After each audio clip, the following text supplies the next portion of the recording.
Cryptic Radio.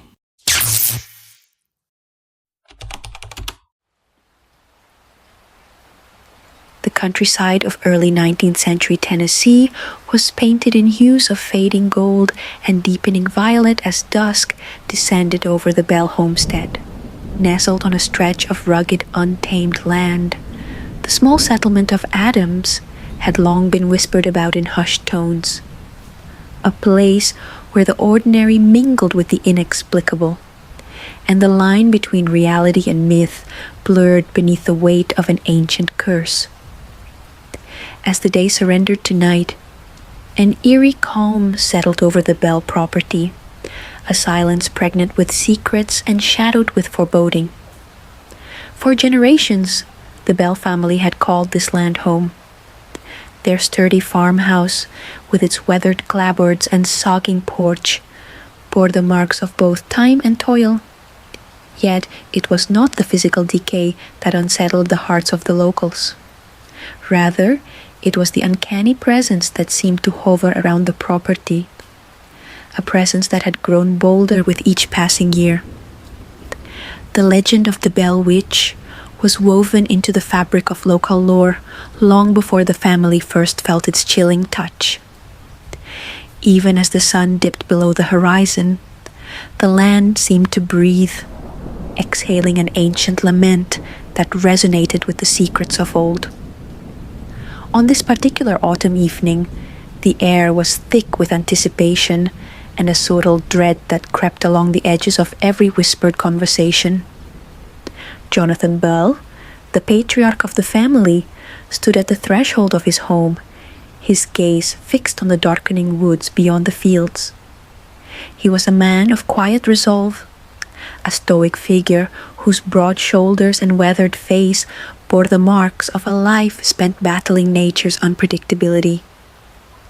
Yet, in the depths of his eyes, there flickered a spark of worry, a silent acknowledgement of the inexplicable events that had begun to tarnish the legacy of his lineage. As twilight deepened, the first hints of unrest stirred within the homestead. At first, it was nothing more than a gentle rustling in the attic, as if the very walls were murmuring secrets to one another. Then, as the evening progressed, disembodied whispers began to echo through the corridors of the house, their words indistinct and laced with malice. It was as if an unseen force was trying to communicate, a spectral voice that slipped through the cracks of reality, leaving behind an aura of dread. In the kitchen, where the aroma of a simple supper had once offered comfort, Eleanor Bell, Jonathan's devoted wife, paused in her task. The familiar clatter of utensils and the rhythmic bubbling of the stew were interrupted by a sound that sent a shiver down her spine, a soft, sibilant whisper, barely audible, yet disturbingly insistent. Eleanor's hands trembled as she turned toward the window, her eyes searching the murky darkness outside. "It's as if someone, or something, is calling out," she murmured, her voice blending concern with a trace of resignation. Over the years, she had come to accept the inexplicable happenings as a part of life on these isolated lands. Yet tonight, the disembodied tones carried an edge that spoke of impending danger. The children, who had long learned to ignore the occasional oddities that punctuated their daily lives, now sensed that something was different. Young Mary Bell, barely in her teens and possessing a keen intuition, felt a chill that no fire could dispel. Huddled in her small bed in the attic, she listened intently as the murmurs of the unseen grew louder, as if urging her to awaken secrets buried deep within the family's past. In her dreams that night, visions of shadowy figures and spectral faces haunted her, leaving her with the haunting sensation that the past was reaching out, desperate to reclaim its place in the present.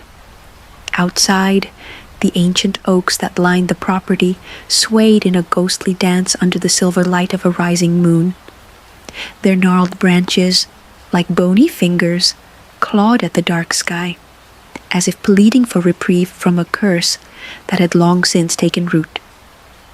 The wind carried a chill that was not entirely due to the autumn air, a coldness that seemed to seep into one's very soul, a reminder that some things are best left undisturbed. Amidst this natural theatre of ominous beauty, the Bell homestead appeared as a solitary island in a sea of growing dread. As midnight approached, the phenomenon escalated. Jonathan, disturbed by the persistent sounds and the inexplicable weight that pressed upon the house, decided to investigate. With a lantern in hand and a resolve born of years of silent endurance, he ascended the narrow staircase toward the source of the disturbances. Each step creaked underfoot, a reluctant accompaniment to the spectral symphony that filled the corridors. In the dim light, his eyes caught fleeting movements, a shadow that did not belong to any living being, a glimpse of something dark and ancient slipping behind a corner. Unbeknownst to Jonathan, his investigation was being witnessed by forces unseen. In the very air, the presence of the Bell Witch seemed to manifest, a spectral entity that thrived on fear and uncertainty. This unseen tormentor was not merely an echo of old folklore. It was a living embodiment of malice, intent on unraveling the fabric of the Bell family's existence. Its whispers carried on the wind wove a tapestry of torment that stretched back generations, a curse born of betrayal and unfulfilled vengeance. The legend spoke of a wrong that had never been righted, a promise of retribution that would echo through the corridors of time, binding the souls of the living to the restless dead. In the quiet moments that followed, as Jonathan reached the attic door, an oppressive stillness fell. The chatter of unseen voices gave way to a profound silence, one that seemed to magnify every heartbeat and every breath.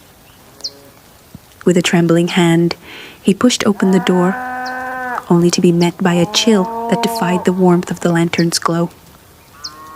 The attic, cluttered with relics of the family's past, now appeared transformed.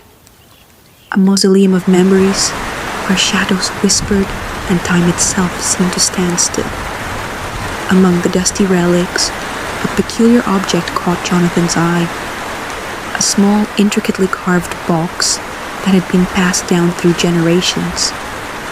Its surface was etched with symbols that no longer held meaning in the modern world, but which resonated with a power that defied explanation. He reached out, compelled by an instinct he could neither explain nor resist.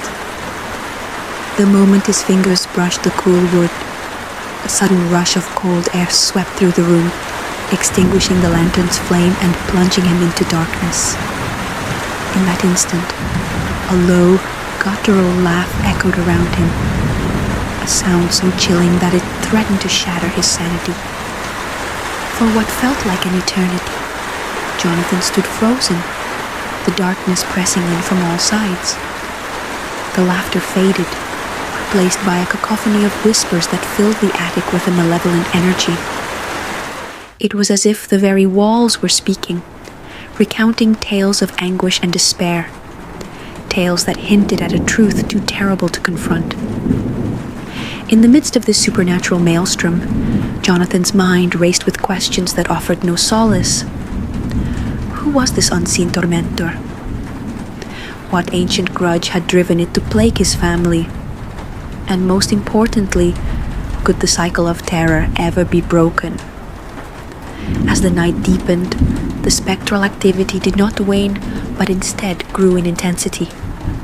Outside, the wind howled through the trees, carrying with it the scent of damp earth and decaying leaves, a reminder of nature's indifferent cruelty. Inside, the Bell homestead was a crucible of fear and uncertainty. Eleanor, now aware of her husband's peril, moved swiftly through the halls, her heart pounding with the urgency of a mother's protectiveness. She found him standing in the darkness, his eyes wide with the realization that their lives had become entwined with a force beyond mortal control. In that moment, the boundaries between reality and nightmare blurred, and the Bell family was thrust into a battle with an enemy that could neither be reasoned with nor escaped by the light of day. The events of that night would mark only the beginning of a long and harrowing ordeal. As dawn crept over the horizon, casting a pale, uncertain light upon the land, the first traces of despair mingled with the remnants of a restless night. Jonathan and Eleanor exchanged a look that spoke volumes, a silent understanding that their lives would never return to the simplicity of before. The house, once a sanctuary of family and warmth, had become a stage for an ancient drama, its every creak and groan echoing with the voices of those long forgotten. In the days that followed, the atmosphere around the Bell homestead grew heavier, as if the very earth were burdened with sorrow and regret. Neighbors spoke in hushed tones of strange sightings and eerie sounds emanating from the Bell property. Some claimed to have seen a spectral figure roaming the woods, its eyes burning with a feral intensity. Others reported hearing anguished cries that pierced the stillness of the night, cries that seemed to carry the weight of centuries. Even the most skeptical among them could not ignore the palpable tension that shrouded the area, a tension that hinted at a malevolence rooted deep in the annals of history. Within the family, the sense of impending doom was inescapable. Jonathan, burdened by the responsibility of protecting his loved ones, began to question the very nature of the entity that had invaded their lives. He spent long hours poring over old diaries, letters, and documents, fragments of a history that hinted at a tragic past and unresolved grievances. Among these relics, he discovered cryptic references to a bitter feud, a wrong committed by an influential figure whose actions had left an indelible mark on the local community.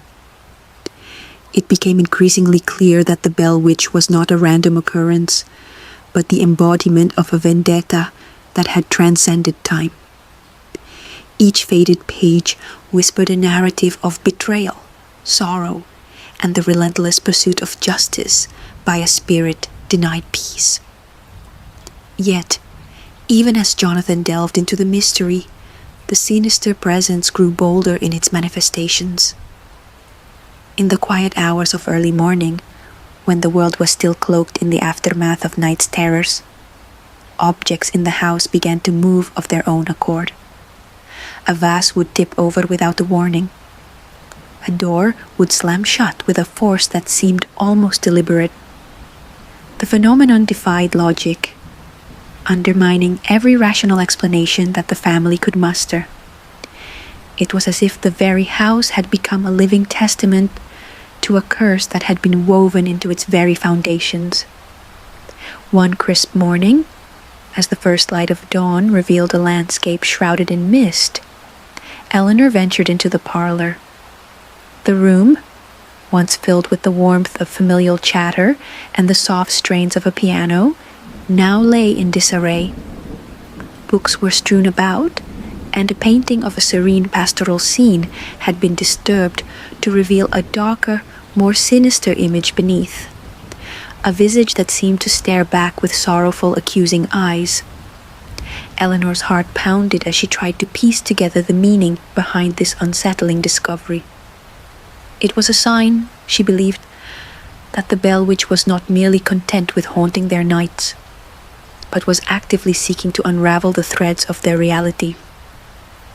In the midst of these unsettling events, a sense of fatalism began to creep into the hearts of those who lived on the fringes of the Bell estate. Whispers of the curse grew louder with each passing day, and even those who had once dismissed the legends as mere superstition found themselves gripped by a dawning realization. The past had not finished with the Bells. The very land itself seemed to mourn the tragedies of yesteryear, its spirit intertwined with the sorrow of generations. This communion of nature and the supernatural created an atmosphere of eerie inevitability, a sense that the bells were destined to confront a darkness that was as old as the hills. Throughout this time of mounting terror, the threads of the family's history and the myth of the Bell Witch began to converge.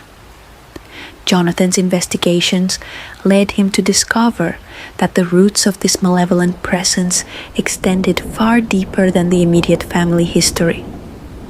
There were accounts of a woman, shunned and maligned by society, whose tragic fate had sown the seeds of a curse that would one day manifest in the form of a vengeful spirit. Her name, long forgotten by most, surfaced in cryptic entries of a weathered journal tucked away in the attic. The entries spoke of a life marked by injustice and heartbreak, a life that ended too soon, leaving behind a restless soul that could not find peace in the afterlife.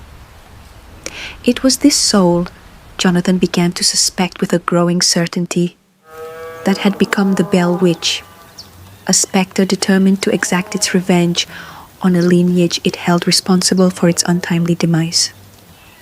As the chapter of that fateful night closed, the first light of day did little to dispel the lingering sense of unease that clung to the Bell homestead. The rising sun cast long, haunting shadows that danced upon the walls, a reminder that the darkness was never truly banished. In the wake of that turbulent night, every creak of the floorboards, every sigh of the wind, seemed imbued with the promise of further torment. Jonathan, Eleanor, and the rest of the Bell family were left to navigate the fragile boundary between hope and despair, aware that the spectre they now faced was as relentless as it was inscrutable. In this opening act of terror, the stage was set for a confrontation between the living and the dead, a battle that would test the limits of human endurance and faith. The Bell Witch, with its cryptic origins and unyielding malice, had made its presence known in a manner that left no room for doubt. Its story was only just beginning. The haunting whispers in the twilight were not a mere echo of folklore, but a clarion call to the past, beckoning the family to confront a legacy steeped in sorrow and retribution. And so, as the Bell homestead braced itself for the challenges ahead, the first chapter of an enduring nightmare had been irrevocably inscribed into its history. The land, heavy with the memories of those lost and the weight of unsaid apologies, seemed to pulse with an ominous energy, each beat a reminder that some curses, no matter how deeply buried, will always claw their way back to the surface. For in the quiet moments before the dawn, when the veil between worlds is thinnest, the Bell Witch whispers still, a promise that the past, with all its darkness and despair, is never truly gone. In the days to come, as the family sought to piece together the fragments of their shattered peace, they would soon discover that every whispered secret and every inexplicable phenomenon was part of a larger tapestry, a narrative that intertwined the fates of the living and the dead, and that would force them to confront not only the malevolent spirit at their doorstep, but the very nature of their own histories. The night had been long, and its echoes would resonate far beyond that singular, fateful evening, setting in motion a chain of events that promised to challenge the very essence of what it meant to be haunted. The morning after that harrowing night, a disquieting hush settled over the Bell homestead. Dawn's light, though gentle and unassuming, could not fully dispel the oppressive memories of the preceding hours. Jonathan Bell awoke before sunrise, his mind still ensnared in the remnants of that cold, anguished darkness.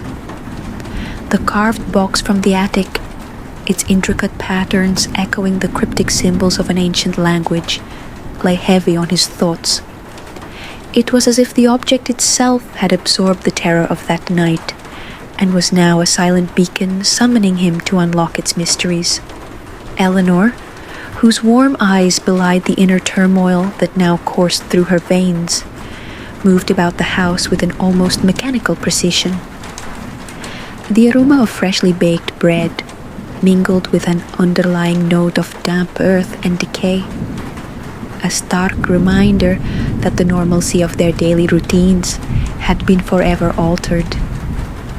The very walls of the house seemed to whisper echoes of that midnight encounter, the soft murmurs of an unseen presence, now a permanent fixture in every creak of the floorboard and every sigh of the wind.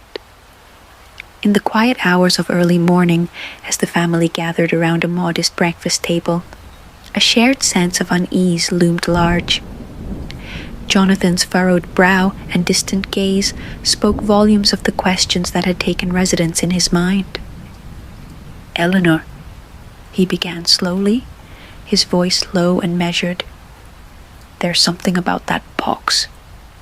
It's as if it's trying to tell us a story that goes back much further than our own family's history." Eleanor's hand paused mid-air, a piece of buttered toast hovering uncertainly between them. "What do you mean?" she asked softly, her tone gentle yet laced with trepidation. "You think it's connected to all of this haunting?" Jonathan nodded, his eyes dark with determination and fear. "I've been going through the old diaries and letters we keep tucked away. There are fragments, hints really, of a past that we've always dismissed as mere legend. But last night, when I touched that box, it felt like a doorway was opening.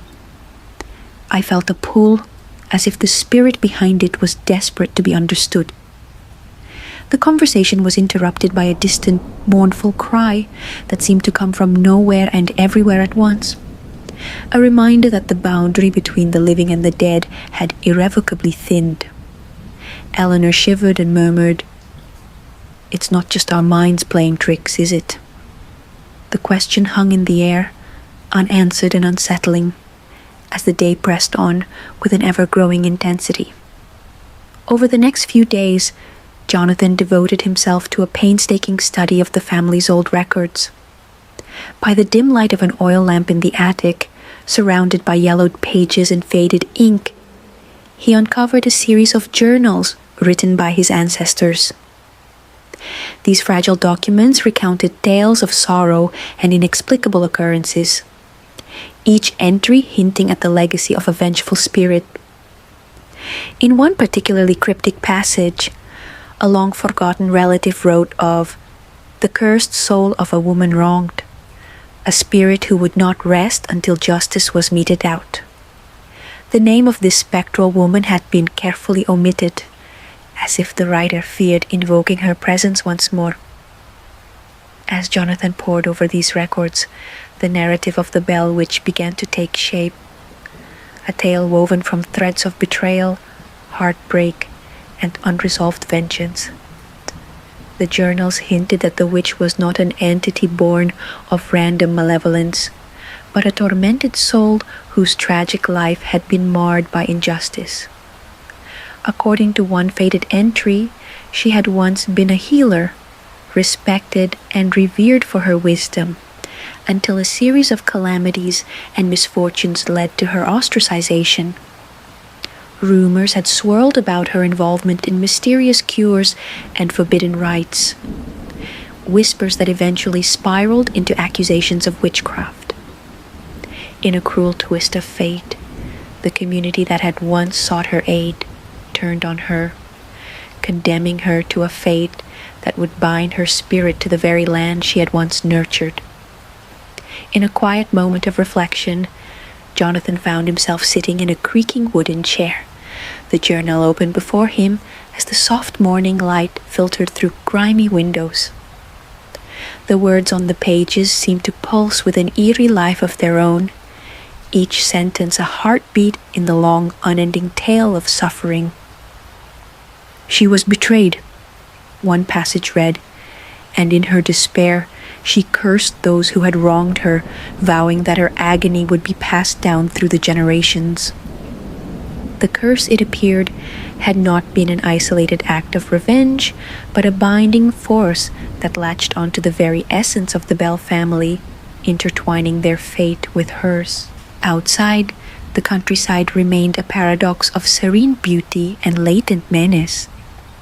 The dew-laden grass sparkled under the tentative morning sun, yet each blade seemed to tremble under the weight of unseen sorrow.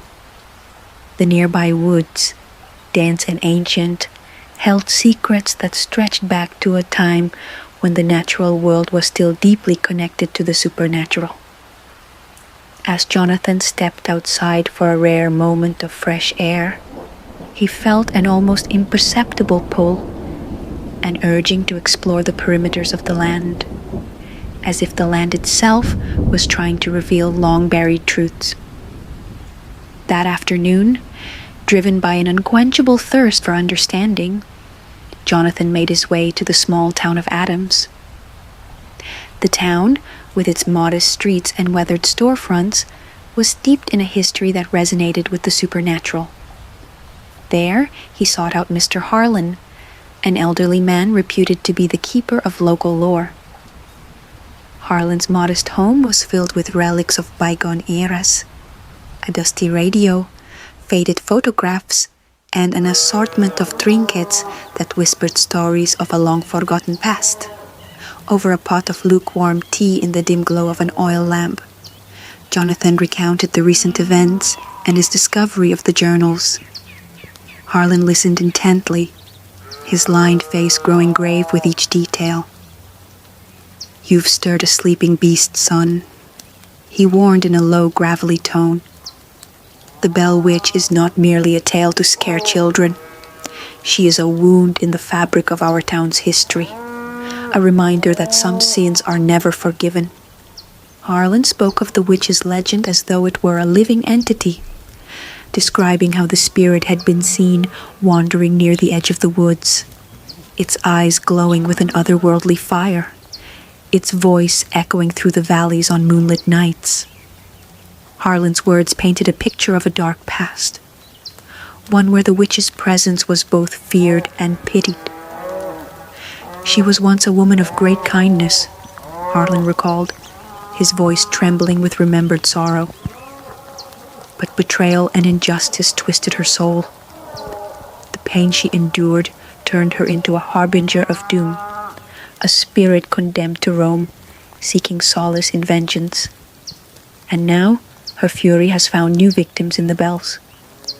The gravity of these revelations settled over Jonathan like a shroud, deepening his resolve to uncover the full truth of the curse that had haunted his family for generations. Returning home that evening, Jonathan was determined to reassemble the fragments of history that now lay scattered before him. In the quiet sanctuary of his study, surrounded by the murmurs of old pages and the soft rustling of the wind against the window, he began cross-referencing the journals with local town records. Each new discovery was a piece of a macabre puzzle, one that spanned decades and touched the lives of countless souls. Among the records was mention of a significant event, a fateful encounter between a Bell ancestor and the mysterious healer whose life had been cut short. According to the dusty pages, an incident of grave injustice had set the stage for the curse that would one day manifest in their home. As twilight descended once more upon the Bell homestead, the atmosphere grew palpably heavy. Eleanor, who had spent the day quietly fortifying the home against the ever-encroaching dread, sensed that the night would bring its own revelations. The house, with its creaking floors and whispering walls, was no longer just a building. It had become a living testament to a history that refused to be forgotten. Shadows lengthened in the corridors, and the wind, like a mournful traveler, carried voices that seemed to murmur in languages lost to time. That night, as the family huddled together in the parlor, a palpable tension charged the air. Mary, whose sleep had been haunted by surreal visions of spectral figures and foreboding landscapes, could not shake the feeling that she was being watched. Her dreams were now invaded by the image of a sorrowful woman, her eyes a well of endless pain, reaching out in silent desperation.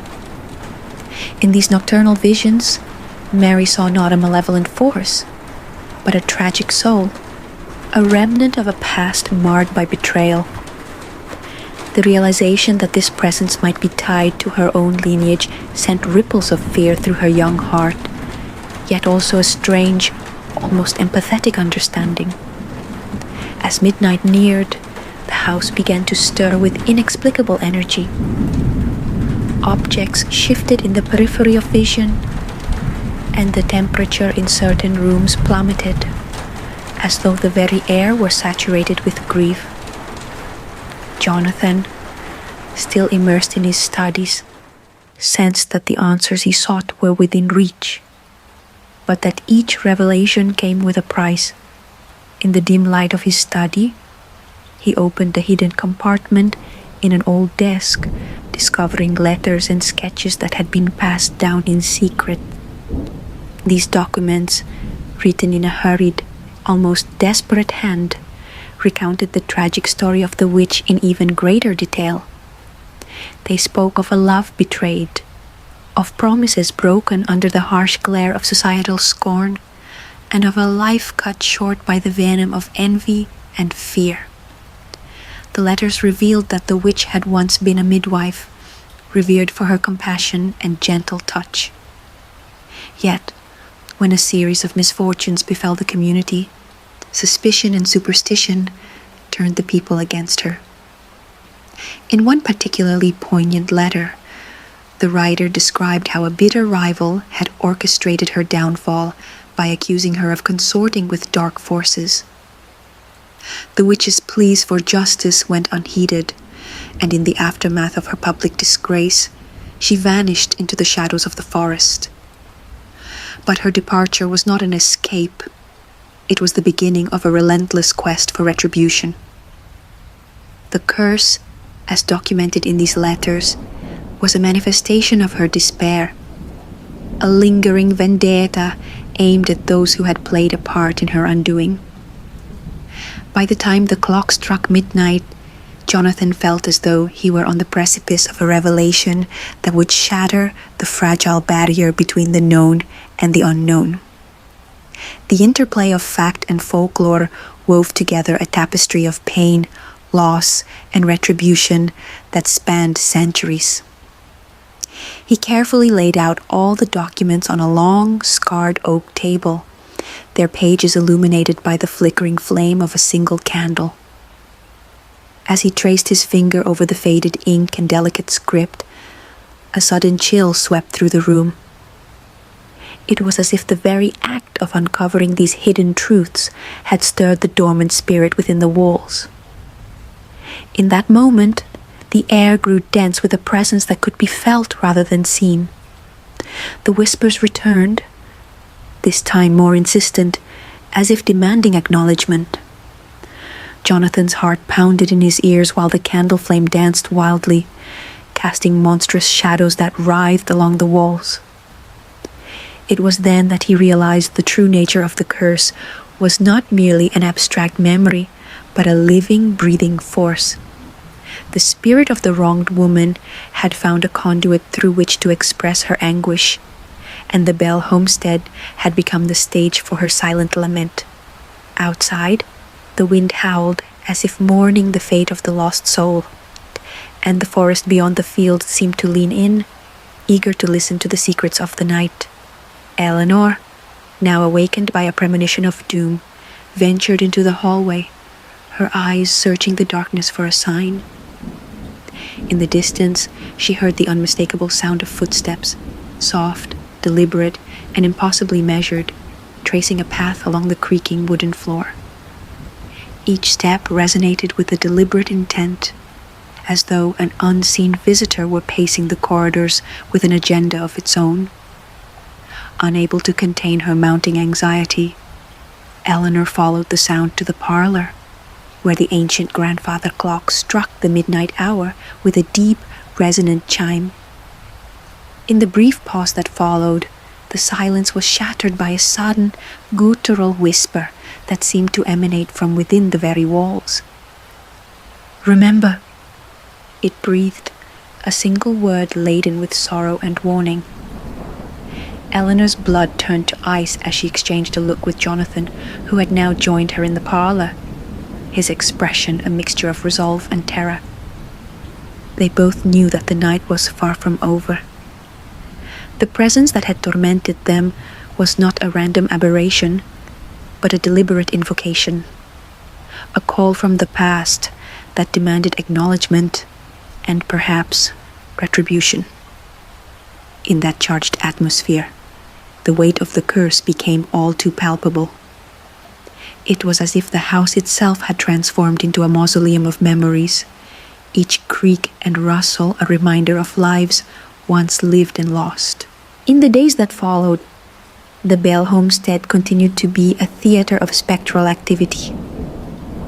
Jonathan and Eleanor found themselves caught in a delicate balance between seeking the truth and safeguarding their family from forces that defied human understanding. Every attempt to restore normalcy was met with subtle signs that the past was not ready to be forgotten. Furniture would be rearranged in the dead of night. Objects that were once securely in place would vanish, only to reappear in unexpected corners of the house. The air itself seemed to pulse with a rhythm that was equal parts heartbeat and dirge. Mary, now more attuned to the spectral energies that haunted her dreams, began to document her nocturnal visions in a small leather-bound journal. Her sketches, raw and unfiltered, depicted a spectral woman with sorrowful eyes and outstretched hands, as though pleading for redemption. Though frightened by these relentless apparitions, Mary felt an inexplicable kinship with the tragic figure, as if their souls were intertwined by fate and misfortune. In her own youthful way, she began to whisper to the spirit, asking questions in the dark, hoping for a sliver of understanding and yearning for a resolution that might lift the curse from her family's name.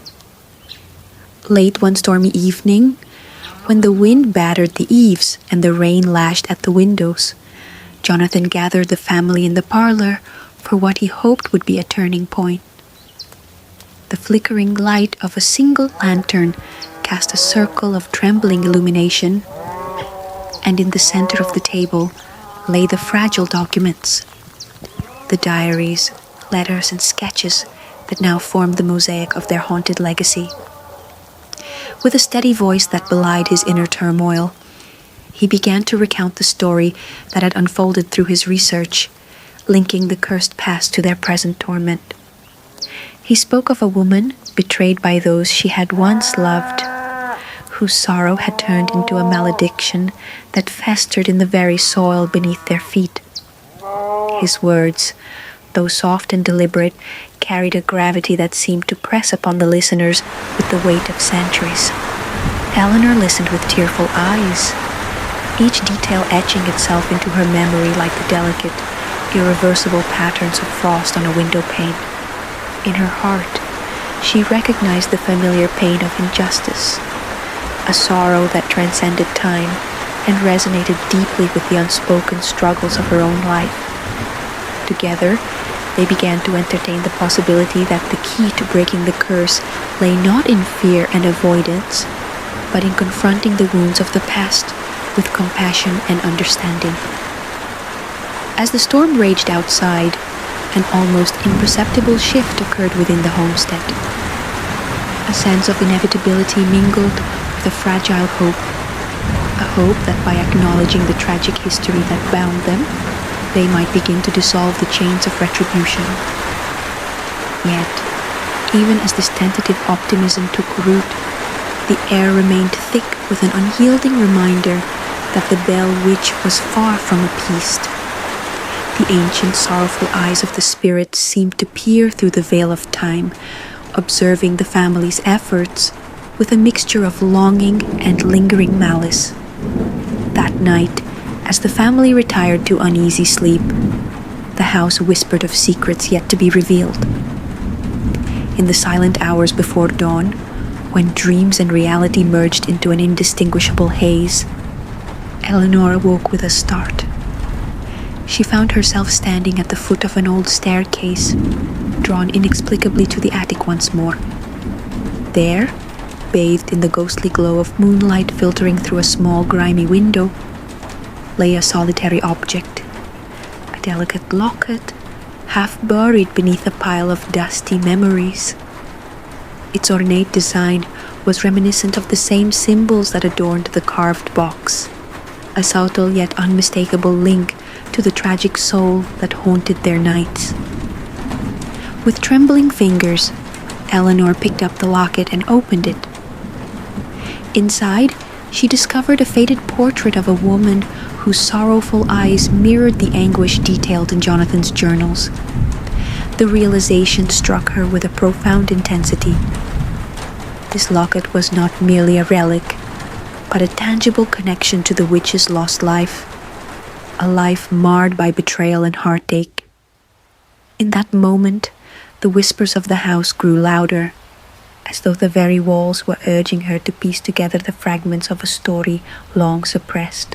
The next morning, Eleanor shared the locket with Jonathan, who, upon seeing the delicate piece, felt a surge of both dread and determination.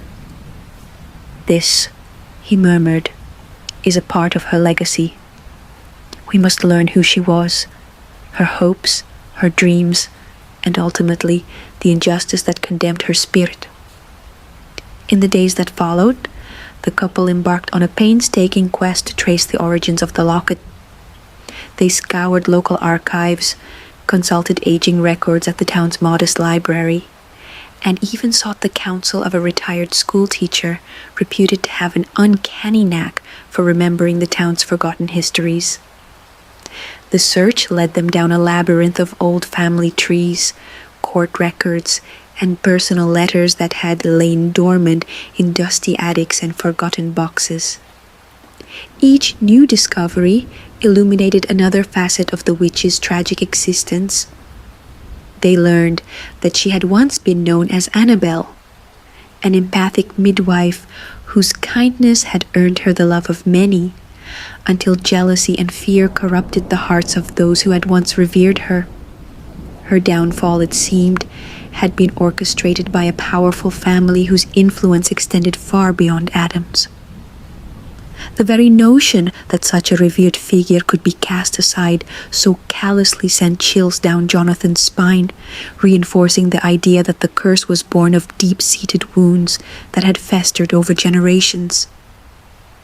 As the family absorbed these revelations, the Bell homestead once again became the stage for unsettling manifestations.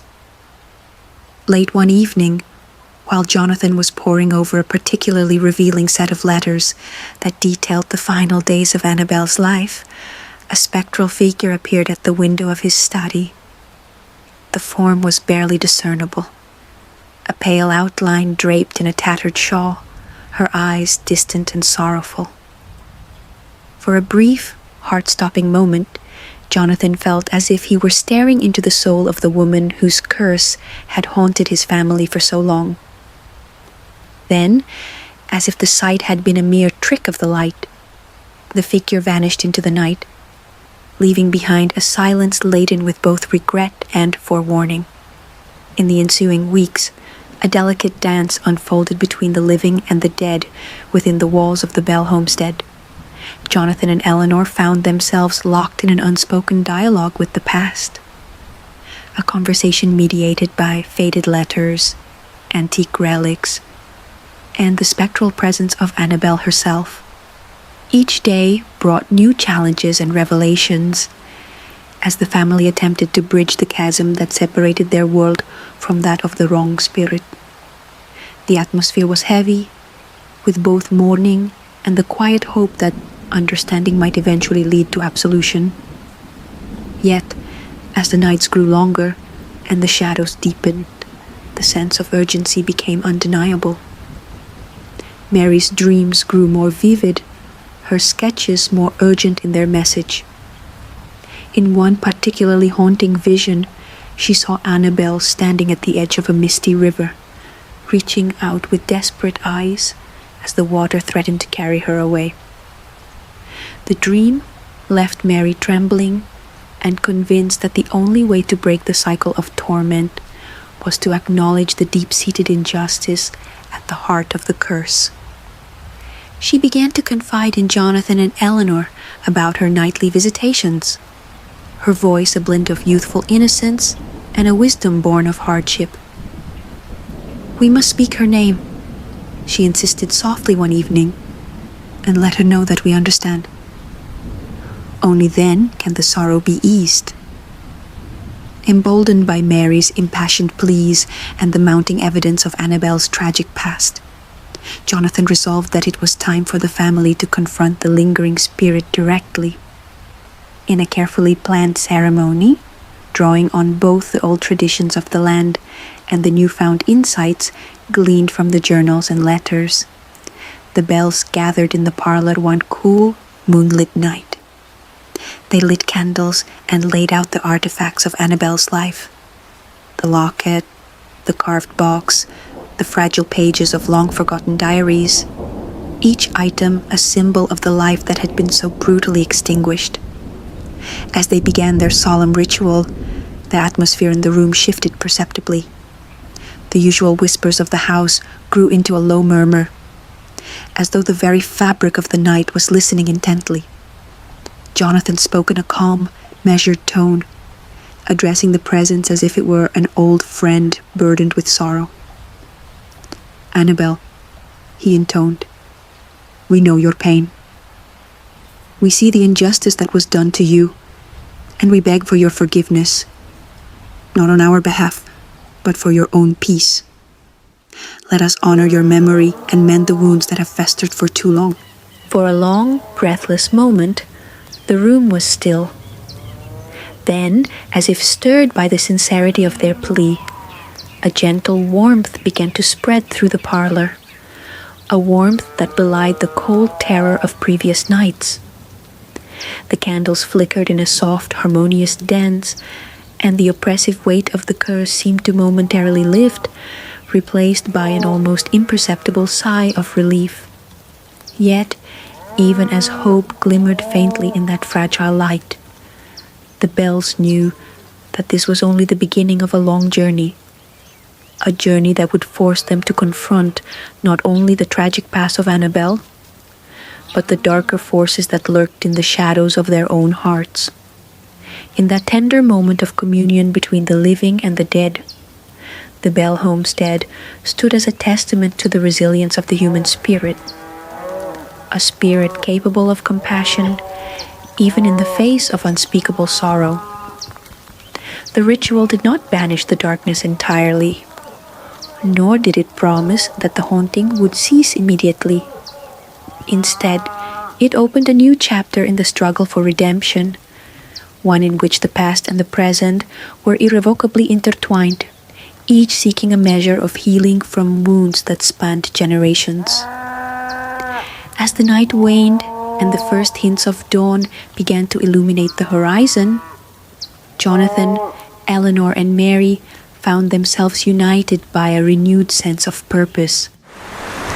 The echoes of Annabel's lament still resonated in the corners of the house, a somber reminder that the past was not easily forgotten.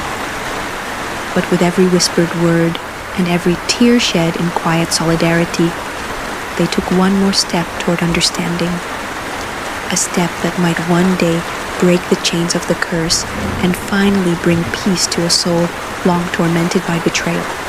The journey ahead was uncertain, and the path fraught with both peril and revelation. Yet, as the soft light of day bathed the old homestead in a muted glow, the Bells embraced the fragile hope that had been kindled in the darkness. They resolved to continue their quest for truth and healing, even as the specter of Annabel lingered at the edges of their vision, an ever-present reminder that some wounds, no matter how deeply hidden, demand to be acknowledged before they can ever truly begin to heal. Thus, with hearts both heavy and hopeful, the Bells prepared to face another day. A day in which the boundaries between past and present would blur further, and the secrets of the long-forgotten would rise once more from the silent depths of history. In the quiet aftermath of their midnight vigil, as the house seemed to breathe a tentative sigh of relief, they knew that the true test of their resolve had only just begun. The curse of the Bell Witch, born of injustice and sorrow, had woven its dark tapestry through the very fabric of their existence. And now, as they stepped forward into the uncertain light of a new dawn, they carried with them the bittersweet promise that understanding and forgiveness might one day dispel even the most persistent of shadows. In the days that followed, while the land outside the homestead continued its timeless dance of wind and rain, the echoes of that fateful night reverberated through every corridor of the Bell home. The family, though still haunted by the specter of Annabelle, found solace in their united determination to unearth the full story of the witch's life and, perhaps, to liberate her from the eternal cycle of vengeance. Each document examined, every whispered recollection shared by the town's elders, and every tear shed in quiet remembrance brought them closer to the truth. As twilight once again fell upon the land, the Bells gathered at the threshold of a new chapter, a chapter that promised further revelations, deeper mysteries, and the ever-present possibility that the past, with all its sorrow and secrets, would continue to shape their destiny. The Bell homestead, with its creaking floors and whispering walls, stood ready to bear witness to the next stage of their journey. A journey where the line between the living and the dead blurred into a tapestry of memory, redemption, and the unyielding power of compassion. And so, as the first rays of dawn crept over the horizon, casting long, gentle shadows upon the land, the Bells embarked on a path fraught with uncertainty. The legacy of Annabelle, the tragic midwife whose life had been marred by betrayal, would continue to echo through the corridors of their lives. Her sorrow a quiet reminder that every soul, no matter how lost, yearns for a measure of understanding, forgiveness, and ultimately, peace. The morning light broke through the grimy windows of the Bell homestead with an unsettling softness, a gentle reminder that day had arrived, even as its first rays failed to chase away the lingering chill of the previous night's rituals. The atmosphere inside the old farmhouse felt heavier, as though the very air was saturated with unspoken sorrow and a promise of further tribulations. Jonathan awoke with a start, the remnants of feverish dreams clinging to him like cobwebs. In those dreams, he had seen visions of Annabelle, a spectral figure draped in sorrow, her eyes pleading for recognition and release. He could still hear her faint voice, whispering words that he could not fully decipher. Remember, forgive, free me. As he sat up slowly in his creaking bed, Jonathan's mind raced with the weight of what had transpired. The ritual from the previous night, a desperate attempt by the Bells to commune with the long-tormented spirit, had left them both comforted and unnerved. The room, illuminated by the pale dawn, bore subtle traces of the nocturnal upheaval. Candles had melted into uneven puddles on the old wooden table, and the carved box lay open, its mysterious inscriptions now seeming to pulse with a life of their own. He could almost swear that the locket Eleanor had discovered glimmered in the dim light, as if urging him onward towards secrets yet to be revealed. Eleanor was already awake, her expression etched with worry as she methodically prepared a modest breakfast in the kitchen. The usual clatter of utensils was punctuated by an underlying tension, a quiet anxiety that hinted at the supernatural disturbances of the night. As she stirred a pot of tea, the room's temperature seemed to fluctuate inexplicably. A sudden gust of cool air swept across her face, and for a fleeting moment, she thought she saw the faint outline of a figure reflected in the window pane behind her. She paused, her heart quickening, then chided herself for allowing her imagination to run wild. Yet deep within her, a gnawing suspicion insisted that the night's events were far from over. In the quiet of the morning, the family gathered around a worn oak table, its surface marred by years of use and the scars of past hardships. Mary, who had endured nights of haunting dreams and restless sleep, clutched her leather-bound journal as if it were a talisman against the encroaching darkness. Her eyes, wide and haunted, darted between her parents as she attempted to articulate the latest fragment of her nocturnal visions. "I saw her again," Mary whispered, her voice trembling with a mixture of fear and pity. Annabelle was standing by the window, but this time she wasn't just a sorrowful spectre. There was anger in her eyes, a fury that I've never seen before. Jonathan exchanged a troubled glance with Eleanor. "Anger," he echoed, his voice low. "Last night, she seemed so forlorn, so desperate for absolution. What could have stirred such wrath within her?" Before Mary could answer, a low, persistent knocking echoed through the hall, startling the family out of their uneasy reverie. It was as if the sound of the knock, measured, deliberate, was a summons from beyond, a call to confront the unresolved remnants of a past steeped in tragedy. Jonathan rose from his seat and moved cautiously toward the door, every step heavy with foreboding. When he opened it, he was met with nothing more than the swirling mist of a fog-laden morning and the faint scent of damp earth. Yet, for an instant, he felt as if unseen eyes were watching him from the murk, their silent vigil a reminder that the veil between worlds was perilously thin. Determined to unravel the mystery behind Annabelle's escalating torment, Jonathan resolved to venture into the heart of the town of Adams. The previous days had yielded fragments of her history, whispers of a healer betrayed, of a life unjustly marred by cruelty and suspicion. But now, with her anger apparent and the haunting growing more violent, the need for answers became impossible to ignore. "We need to know more," Jonathan declared, his tone steady despite the quiver in his voice. "There's something deeper here, something that we're only beginning to understand." Before he left, Eleanor pressed a small, worn journal into his hand, a family heirloom filled with the recollections and cryptic notes of generations past. "Perhaps there's a record here of what truly binds her to us," she said softly, her eyes pleading with him to be cautious. With a determined nod, Jonathan stepped out into the cold, dew-soaked morning, the locket and the carved box remaining behind as silent witnesses to the unfolding saga. Over the course of the day, Jonathan's journey led him through the winding, narrow streets of Adams, a town that wore its history on its weathered facades like a badge of honor and sorrow. His destination was the modest home of Mrs. Cartwright, a reclusive historian whose memory of local lore was as deep and layered as the mist that blanketed the surrounding hills.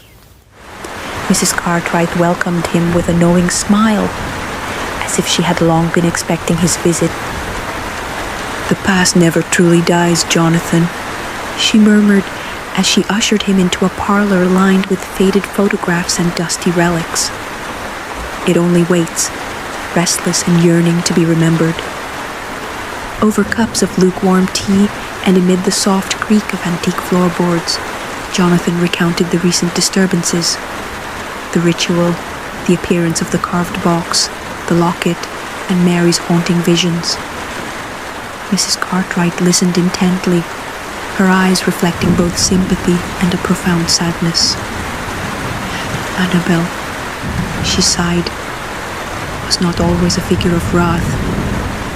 In her time, she was known as a healer, a woman of immense kindness who offered solace to those in need.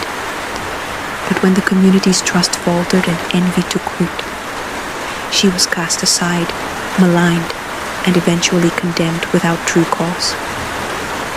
It is said that in her final moments, she swore an oath, a curse to ensure that the memory of her betrayal would haunt not only those who wronged her, but also the descendants of those entangled in that dark history. Mrs. Cartwright paused, allowing the gravity of her words to settle. Her spirit has been trapped between remorse and fury for far too long. Perhaps, in your ritual last night, you reached out to her soul, asking for forgiveness, for peace.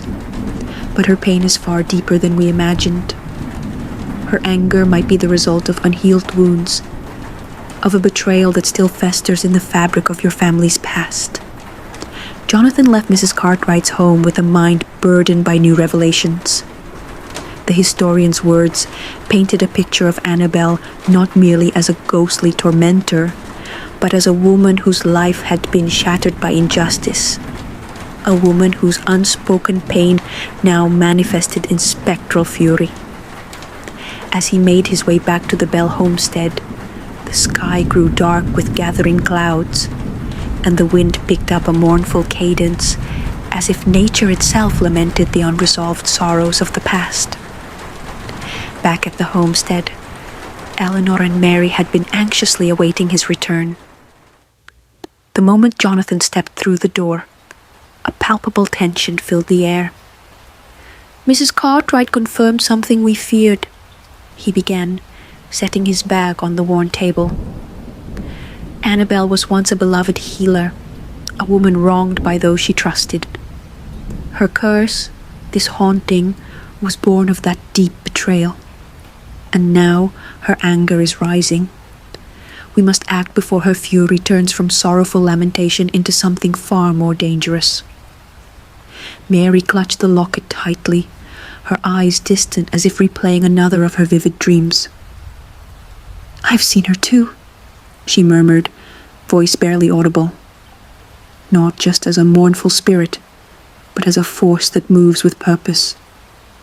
In my dreams, she's trying to tell us something, a secret hidden in the very depths of this house." That night, as dusk settled over the countryside and the homestead shuddered beneath the weight of impending darkness, the Bells prepared themselves for what they feared was the next stage in their ordeal. In the parlor, where the remnants of the previous ritual still lingered, a scattering of melted wax, the glint of the locket, and the ominous presence of the carved box. They gathered once more. The air was thick with anticipation, every shadow in the room seeming to dance with latent malice. Jonathan, resolute yet visibly shaken, addressed his family in a calm, measured tone. "We must confront this head-on. Annabel's spirit is not a random wraith. She is the embodiment of a profound injustice. And until we understand the full extent of that betrayal, we cannot hope to bring her peace. Tonight, we will try to communicate with her again.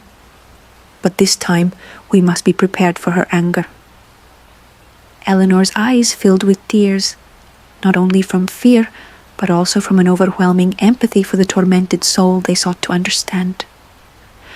"Perhaps we must offer her something, a token of remembrance, a gesture of atonement. If she feels heard, if we show that we truly understand the depth of her pain, maybe her anger will subside." Mary, though young, had developed a wisdom that belied her age through her nights of spectral visitation. "I've been writing down my dreams," she offered quietly. "They speak of a hidden chamber beneath the house, a place where Annabel might have kept something precious, something that ties her to this world. If we can find it, we might learn what she truly needs for forgiveness. The suggestion hung in the air like a fragile hope amid the darkness. With trembling determination, Jonathan resolved to search the oldest parts of the homestead. A network of cellars and forgotten passageways that had lain dormant for generations. Clutching the journal handed down by Eleanor, along with the locket and the carved box as tokens of their intent, he prepared to venture into the depths of the house, where secrets and shadows intermingled. As night deepened and the wind's mournful cry echoed through the barren fields, Jonathan descended a narrow, creaking staircase that led to the cellar. The corridor was bathed in a faint, flickering light from a solitary lantern, its flame wavering as though uncertain of its own resolve. The air grew colder with each step, and the silence was punctuated only by the occasional drip of water and the distant ghostly rustle of unseen movement. In the farthest recesses of the cellar, behind a rickety door nearly hidden by dust and cobwebs, Jonathan discovered a small, iron-bound chamber. Its presence seemed almost accidental, as if it had been forgotten deliberately. A secret kept from the prying eyes of the living. With a deep breath, he pushed open the heavy door, and a wave of stale, oppressive air greeted him. Inside, the room was lined with shelves that held an assortment of antiquated objects, faded photographs, brittle letters tied with ribbon, and a collection of personal effects that belonged to a time long past.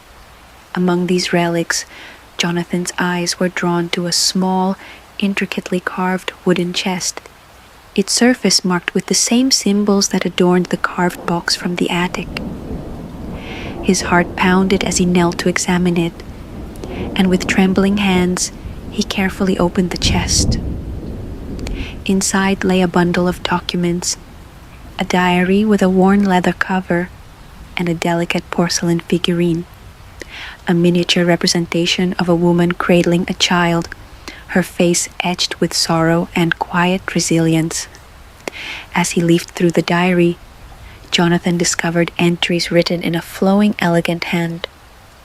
The pages recounted the life of a woman named Annabel, a healer whose compassion was matched only by the cruelty of those who betrayed her trust. The diary detailed moments of joy and hope, interspersed with the gradual descent into despair as she was shunned by the community she once served. One entry, dated many years before the first account of the Bell Witch's torment, read, "In the silence of my heart, I have borne witness to both the miracles of healing and the devastation of betrayal. Should my memory ever fade from the hearts of those I loved, may this diary serve as testament to a life once filled with light, now eclipsed by the shadows of injustice." Jonathan's eyes grew misty as he read these heartfelt words. The diary was not merely a record of events. It was a cry for understanding from a soul long lost. Every sentence pulsed with raw emotion, every word a plea for redemption that had transcended time. The porcelain figurine, though delicate and fragile, seemed to radiate an aura of bittersweet warmth, a reminder of the compassion that had once defined Annabel before the dark curse took hold. Overwhelmed by the magnitude of what he had uncovered, Jonathan carefully gathered the chest's contents and returned to the main part of the homestead. There, he presented his findings to Eleanor and Mary, whose expressions shifted from fear to a tentative hope. "This diary," he explained, "reveals that Annabel's suffering was born not only of betrayal, but also of a desperate need to be remembered for who she truly was. A healer, a mother, a woman who once embodied light. Perhaps, if we can honor her memory properly, we might ease the anger that now torments her spirit." That night, with the diary and figurine as symbols of their commitment to understanding and atonement, the Bells reconvened in the parlor. The room, already steeped in an aura of melancholy, took on a new significance as they arranged the objects on the table. Jonathan, his voice steady despite the quiver of emotion, read aloud excerpts from the diary. His words, imbued with both sorrow and reverence, recounted Annabelle's journey from a compassionate healer to a pariah whose soul was ensnared by the bitterness of injustice.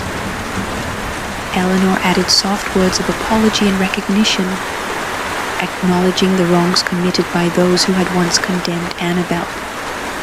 Mary, with her youthful clarity, placed the porcelain figurine beside the carved box, as if to symbolize the union of the past's tender memories with the present's urgent need for healing.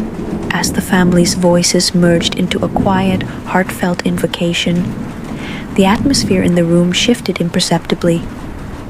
The oppressive chill that had plagued the homestead all night began to recede, replaced by a subtle warmth that hinted at forgiveness.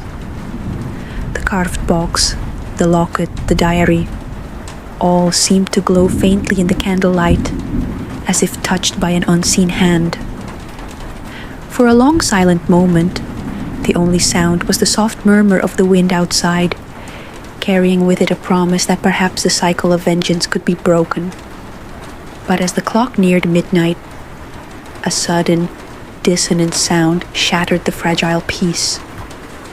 A loud crash echoed from the upper floor, a forceful, almost violent disturbance that rattled the very foundations of the house. Eleanor gasped, and Mary clutched Jonathan's arm as he rose swiftly, the candle in his hand trembling with urgency. "Stay here," he commanded, his voice resolute as he moved toward the source of the disturbance. Upstairs, in the narrow hallway that connected the various rooms of the homestead, Jonathan found chaos incarnate. Doors slammed shut on their own, and the previously silent corridors were filled with the cacophony of disembodied voices, as if multiple souls were clamoring for attention. Shadows twisted unnaturally along the walls, contorting into grotesque shapes that defied rational explanation. At the end of the hall, he saw a door that had not been opened in years. The door to what was once a small sitting room, now long abandoned and shrouded in dust. With measured caution, Jonathan pushed the door open, its hinges protesting with a long, eerie creak. Inside, the room was bathed in an otherworldly glow that seemed to emanate from nowhere and everywhere at once. The air was thick with the scent of old incense and something more acrid, a burning tang that hinted at a presence too powerful to ignore. In the center of the room, a spectral figure hovered, its form wavering like smoke in a draught. It was Annabelle, but not as the family had seen her before. Gone was the forlorn, sorrowful visage. In its place was an expression of seething anguish, eyes burning with an intensity that struck terror into Jonathan's heart. For what felt like an eternity, the spectre and Jonathan regarded one another in a silent, charged standoff. The spirit's gaze seemed to pierce through him, laying bare every secret, every unspoken guilt that lay dormant in his soul. Then, with a voice that was both a whisper and a roar, she spoke. "You dare awaken my memories without knowing the cost of truth. Do you think that mere words and tokens can mend a wound that has festered for centuries?" Jonathan's throat tightened as he struggled to respond. I only wish to help you find peace," he stammered, voice barely audible over the relentless pounding of his heart. "Peace," the spirit repeated bitterly, her form flickering as if caught between realms. "Peace is a luxury I was never granted. I was betrayed, abandoned, and cursed to wander in a limbo of endless sorrow. And now, you and your kin carry the burden of that betrayal, whether you know it or not." As the spirit's words reverberated through the room, the oppressive energy that had filled the homestead surged anew, and the very walls seemed to tremble with the force of her anguish. Jonathan, driven by a desperate need to bridge the chasm between the living and the dead, lowered himself to his knees and extended a trembling hand toward the apparition. "Annabel, I understand your pain," he pleaded softly. "Your story, your suffering, it is not forgotten. We wish to honor your memory, to learn from the past, and to free you from this endless cycle of torment. Please tell us what you need." For a long, agonizing moment, silence reigned. Then the spirit's eyes softened, and the violent intensity of her anger gave way to a profound sorrow that seemed to engulf the entire room. "I need recognition," she whispered, her voice laden with regret. "I need you to remember me not as a vengeful specter, but as the woman I once was. A healer, a friend, a soul robbed of her destiny. Only then can the curse begin to lift." The words hung in the air like fragile promises. Jonathan, tears welling in his eyes, nodded slowly. "We will remember, Annabel," he vowed, his voice resolute despite the trembling that coursed through him. "We will honor your memory and right the wrongs of the past. But you must promise to show mercy, to let your anger rest so that we might all find a measure of peace." The spirit's form shimmered and began to fade, leaving behind a lingering echo of her presence, a final, sorrowful whisper that drifted through the corridor. "Only time will tell if forgiveness can mend what has been broken." In that transformative moment, the oppressive energy in the homestead began to ebb, replaced by a tentative calm. Jonathan slowly rose, his heart heavy with the knowledge that the path to redemption would be long and fraught with challenges. Yet, in the midst of the spectral confrontation, a spark of hope had been kindled. A hope that by embracing the truth of the past and offering genuine atonement, the Bells might one day free themselves from the grip of the curse. Returning to the parlor, Jonathan found Eleanor and Mary waiting with anxious expressions. Their eyes sought reassurance, and in that quiet, shared glance, the family silently acknowledged the gravity of the night's events. Together, they gathered around the table. The diary, the locket, the carved box, and the porcelain figurine now forming a symbolic circle of remembrance and reconciliation. In hushed voices, they vowed to document every detail, every whispered secret, and every spectral visitation, for they understood that the journey ahead required both vigilance and compassion. As midnight's final toll faded into the silence of the early hours, the Bell homestead settled into a fragile equilibrium, a delicate balance between the echoes of past sorrows and the promise of a future where understanding might heal even the deepest wounds. Yet, as the family prepared for a fitful sleep, an unspoken dread lingered. The realization that the curse, though momentarily abated, was far from vanquished. It was a living shadow woven into the very fabric of their existence, and its full reckoning was yet to come.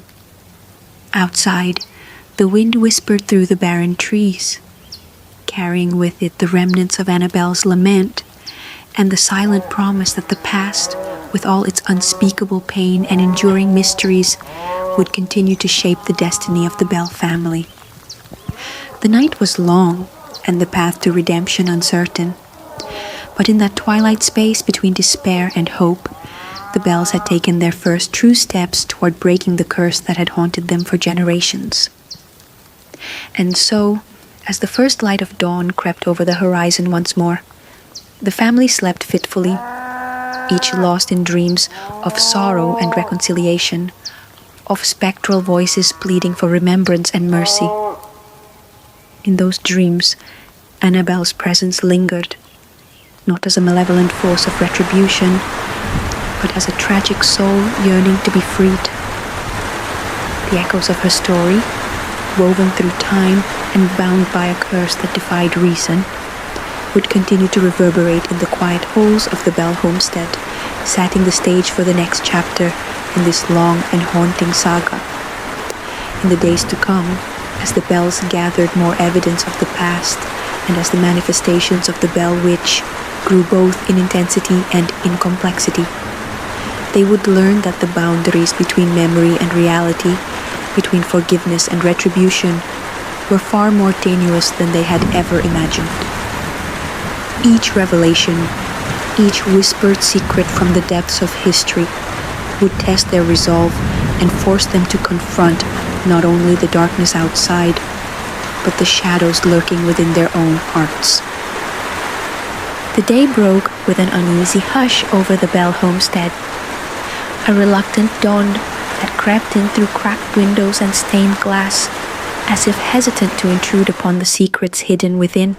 In the wake of the previous night's spectral confrontation, the household was steeped in an atmosphere both heavy and charged with foreboding.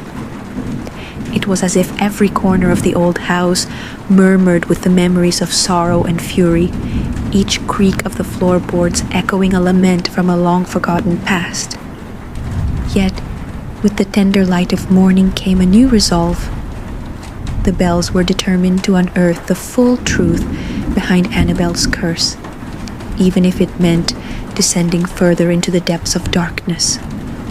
Jonathan awoke in a fitful slumber, haunted by visions of Annabelle, her eyes burning with a mix of grief and wrath, her voice a constant pleading whisper that echoed, "Remember me, forgive me." The visions left him trembling in the half-light of early morning, his heart pounding with the urgency of an unfulfilled promise. He sat up on the edge of his creaking bed, the chill of the early hour mingling with the remnants of spectral whispers. The carved box lay on a battered desk, its intricate designs now illuminated by the weak glow of dawn, as though it had absorbed the sorrows of the night and was ready to divulge its long-held secrets. Eleanor moved through the house with a quiet determination, her gentle hands busy preparing tea and bread, even as her eyes betrayed the worry that gripped her heart. "It's as if the house itself is holding its breath," she murmured, more to herself than to anyone in particular. The lingering energy of the previous night seemed to have seeped into the very walls, each gust of wind through the eaves, every creak and whisper, a reminder of the anguish and fury that had been set free. In the kitchen, amidst the clatter of utensils and the soft hiss of the boiling kettle, Eleanor found herself pausing at the window. Outside, the sky was awash of pale grey clouds, and the wind carried an almost imperceptible note of lament. Mary, clutching her leather-bound journal like a protective charm, sketched hurried, tentative images in the margins. In her dreams and waking hours alike, she saw Annabelle wandering in a limbo of despair, at times gentle and sorrowful, and at others seething with an anger that threatened to shatter the fragile peace of their lives. "There's something different today," Mary whispered to her mother as she sat at the worn oak table in the dining room. Her eyes, they're not just sad anymore. There's a fire in them that I haven't seen before. Her words, laced with both fear and curiosity, filled the silence that had long followed their nightly vigils. Jonathan's face, lined with worry and resolve, grew even more solemn at Mary's observation. "That anger may be the key to understanding her pain," he said slowly. "We must delve deeper. There is a darkness here, a wound left unhealed. And if we are to break this curse, we must confront the root of that injustice head-on." With that newfound determination, Jonathan resolved to return to the town of Adams and seek further counsel from the keepers of local lore. He recalled the fragments of knowledge imparted by Mrs. Cartwright and the cryptic notes from his ancestors' journals, which hinted at a hidden chapter in Annabelle's life, one that had never been fully told. This chapter, it seemed, was concealed within a series of old town records and forgotten archives that might provide the missing pieces of the puzzle. Before departing, Jonathan gathered the precious relics that had come to symbolize their struggle. The carved box with its mysterious inscriptions, the locket containing the faded portrait of Annabelle, and the diary he had discovered in the hidden chamber beneath the homestead. Each item pulsed with a quiet power, a resonance that spoke of lives once lived, of injustices unrighted, and of a spirit left to wander in perpetual agony. As he stepped out into the chill morning, the door closing behind him with a groan that seemed almost to echo a farewell, Jonathan felt the weight of his mission settle firmly upon his shoulders.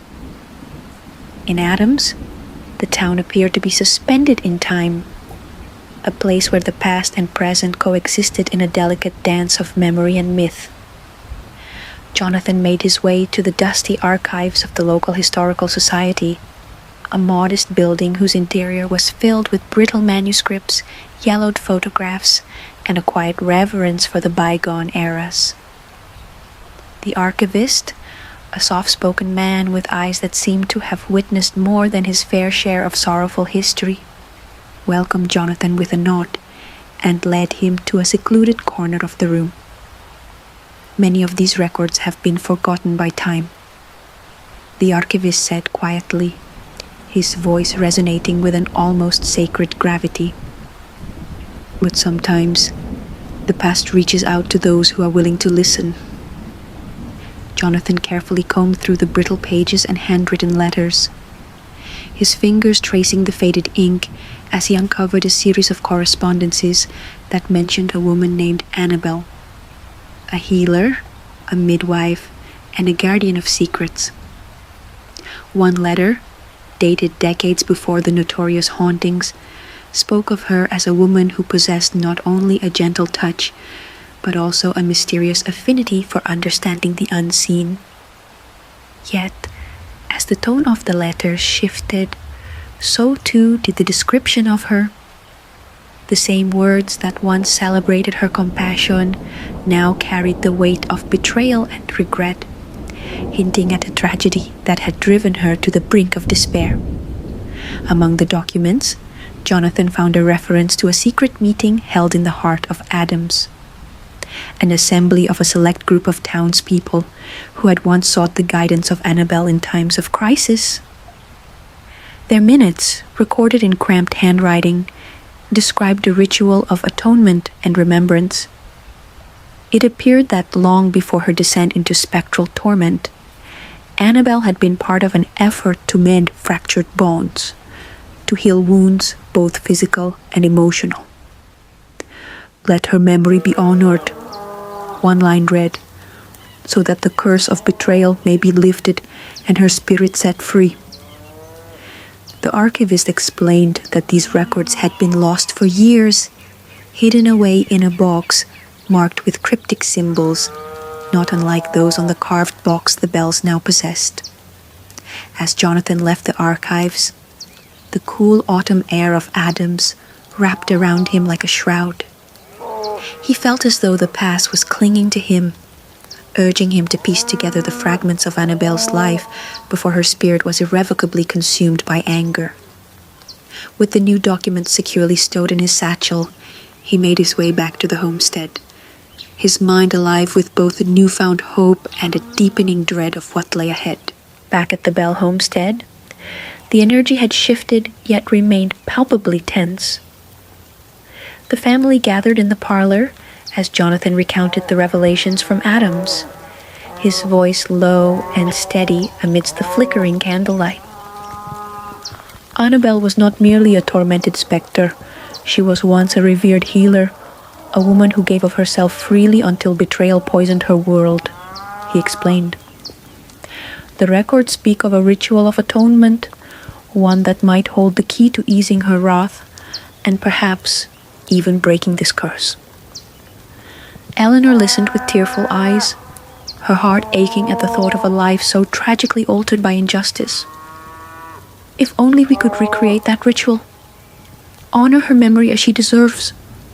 She whispered. Mary, ever the sensitive soul, nodded fervently. Maybe that's what she's been trying to tell me in my dreams. The hidden chamber, the objects. They're all pieces of her story. We must find a way to let her voice be heard. The conversation was interrupted by a sudden, disconcerting noise. A low, rhythmic tapping that seemed to emanate from deep within the walls of the homestead. The sound, steady and insistent, sent a chill down their spines. Jonathan's eyes narrowed in determination. It's as if the house itself is urging us on, he said softly, his tone resolute. We must search every hidden corner, every secret passage, until we uncover the final piece of this puzzle. With that, the Bells resolved to conduct a thorough exploration of the homestead. The search led them to the forgotten cellar corridors, the dusty attics, and the crumbling wings of the old house that had long been sealed off from everyday life. Guided by Mary's uncanny intuition and the cryptic clues in the diary, they discovered a narrow, cobweb-laden passage behind a false panel in the library, a passage that had been concealed for generations. The air in the passage was thick with the scent of damp earth and decay, and as they descended, the soft glow of their lanterns revealed walls lined with faded murals and inscriptions in a language that was both ancient and sorrowful. In the deepest recesses of this hidden corridor, they found a small, circular chamber, a sanctum that seemed untouched by time. The chamber was modest in size, its walls adorned with symbols that matched those on the carved box. At the center of the room, atop a stone pedestal, lay an object wrapped in faded velvet. With bated breath, Jonathan unwrapped the object to reveal a delicate, hand-painted scroll. The parchment, yellowed with age yet remarkably well preserved, was inscribed with verses in a flowing script that recounted a prayer of remembrance and forgiveness. Each line of the prayer spoke of loss and redemption, of a promise to honor a fallen soul and to mend the deep-seated rift that had once torn a community apart. Eleanor's eyes filled with both wonder and sorrow as she gently traced her fingers over the calligraphy. "This is it," she whispered, her voice trembling with emotion. "This is the ritual, the prayer that was meant to bring atonement and release." Mary, her youthful face a mask of both fear and determination, added, "It seems that if we recite this prayer together with all our hearts, it might finally give Annabelle the peace she so desperately needs." Their discovery ignited a fragile spark of hope amidst the gloom. Over the next few days, the family prepared meticulously for the ritual, gathering the necessary relics and studying the ancient verses of the scroll. They consulted the newly recovered documents and the archives accounts of the long-forgotten ceremony, piecing together the exact steps required to invoke the rite of remembrance. The instructions were both simple and profound. They must recite the prayer at the stroke of midnight in the hidden chamber, offering a heartfelt apology for the wrongs of the past and pledging to remember Annabelle not as a vengeful spirit, but as the kind healer she once was. As the day of the ritual drew near, the homestead grew increasingly charged with an otherworldly energy. Shadows lengthened in unnatural patterns, and the whispers that had haunted the halls for weeks grew louder, as if in anticipation of the impending act of contrition. Even the elements outside seemed to echo the somber mood: gray skies, lashing winds, and a persistent drizzle that blurred the boundary between the living and the dead. At last, the night of the ritual arrived. The family gathered in the hidden chamber, their faces illuminated by the soft, flickering light of a single lantern. The air was heavy with a sacred silence, punctuated only by the distant rustle of leaves and the rhythmic beating of their hearts. Jonathan, Eleanor, and Mary stood before the stone pedestal, the ancient scroll laid out before them like an offering to the past. They joined hands, their eyes closed in solemn determination, and prepared to recite the prayer that had been whispered across generations. In a voice that trembled with both fear and hope, Jonathan began. In the silence of our souls, we call upon the memory of one lost to injustice. We remember your kindness, your healing touch, and the sorrow that marked your final days. Forgive us, we pray, for the wounds unhealed and the promises unkept. May our voices, humble and true, bring solace to your restless spirit, and may our remembrance lift the shadow of betrayal that has bound you for far too long. As Jonathan's words filled the chamber, Eleanor added her gentle plea, her voice soft but resolute. Annabel, beloved healer, we honor your life and the light you once brought into the darkness. We acknowledge the pain and betrayal that shattered your world, and we offer our deepest apologies for the wrongs committed in your name. Let our remembrance be a balm to your wounded soul. May forgiveness flow through these hallowed halls, and may your spirit finally find the peace it has long deserved. Mary, her eyes bright with both tears and determination, then recited the final lines with a purity that belied the gravity of the moment. In the embrace of memory and love, we pledge to keep your story alive. We will honor you in our hearts, in our deeds, and in the quiet moments of reflection. Annabel, let your sorrow be soothed by the light of our compassion. Let the curse be lifted, and let your spirit be free. The chamber fell into a deep, resonant silence as the last echoes of their prayer died away. For several long moments, nothing stirred except the soft rustling of ancient pages and the steady pulse of their collective heartbeat. Then, as if in answer to their heartfelt supplication, the air around them began to shimmer with a gentle luminescence.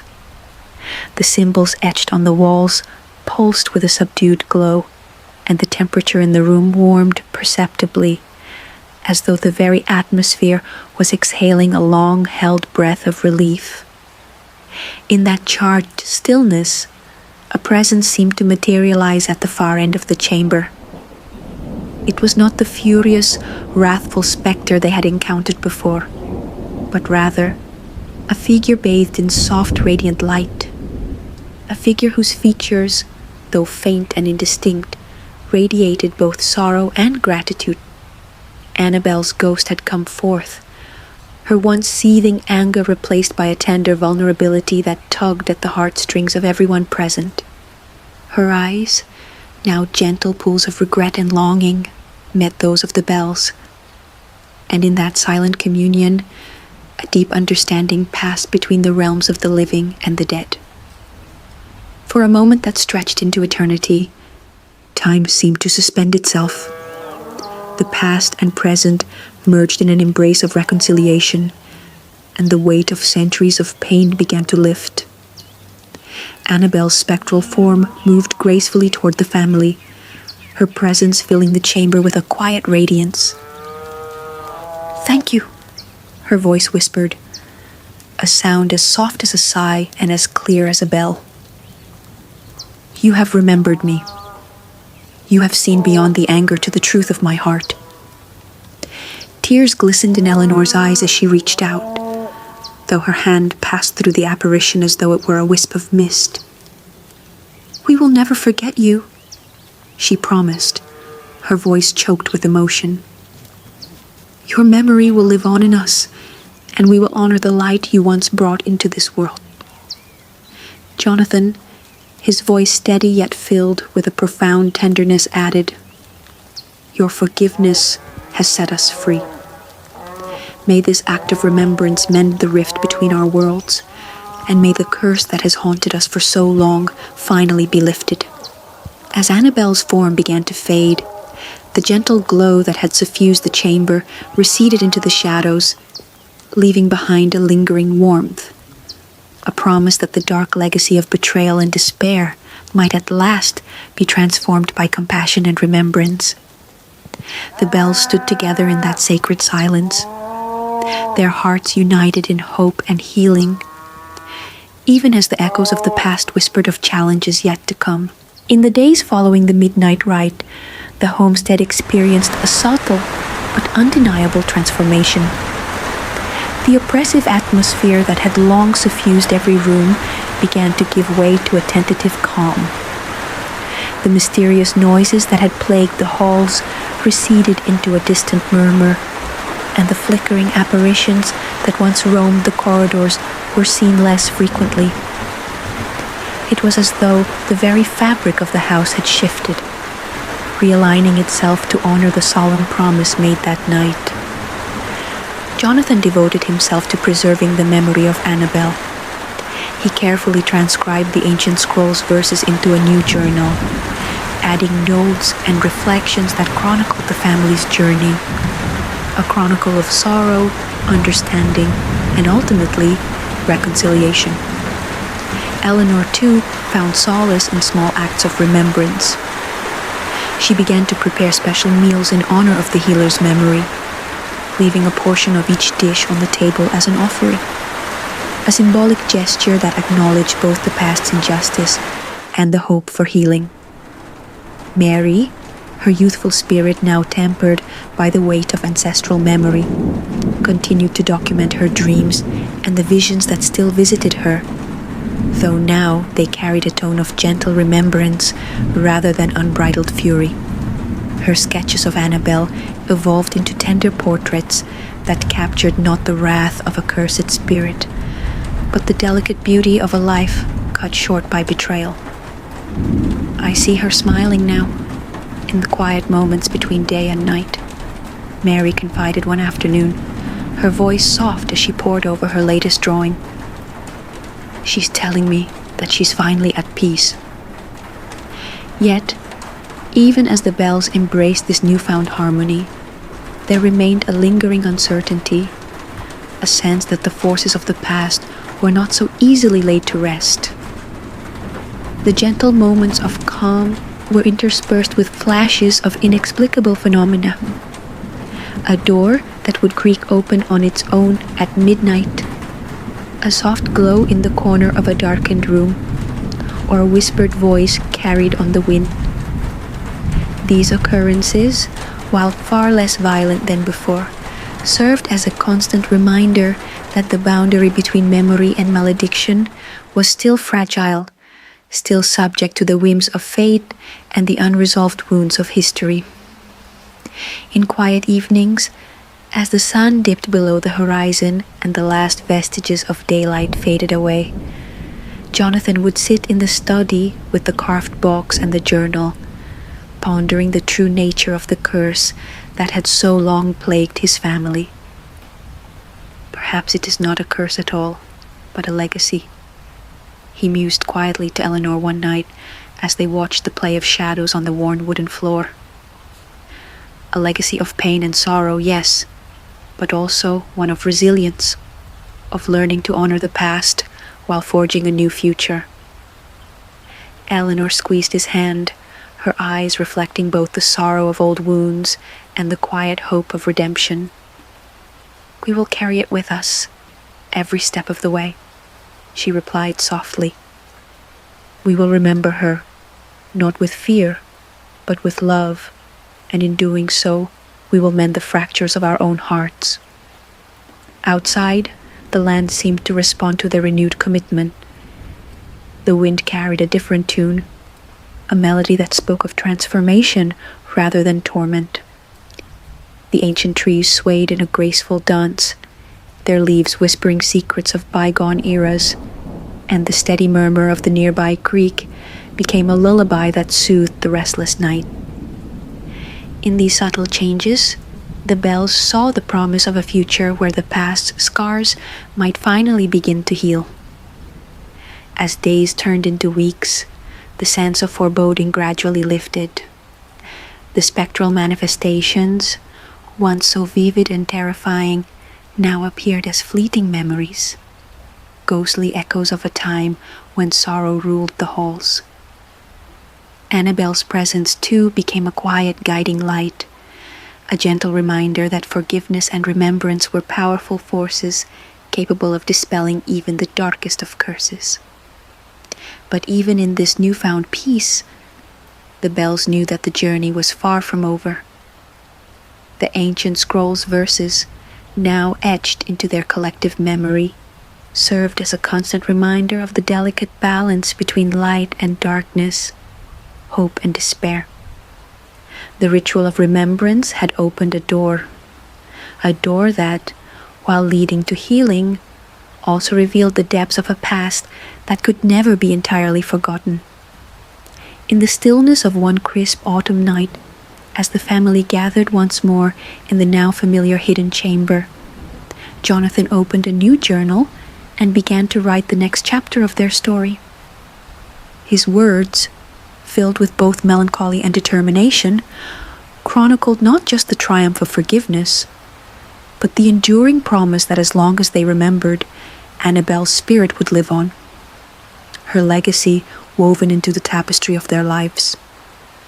"We stand at the threshold of a new dawn," he wrote, "where the echoes of our past guide us toward a future free from the chains of retribution."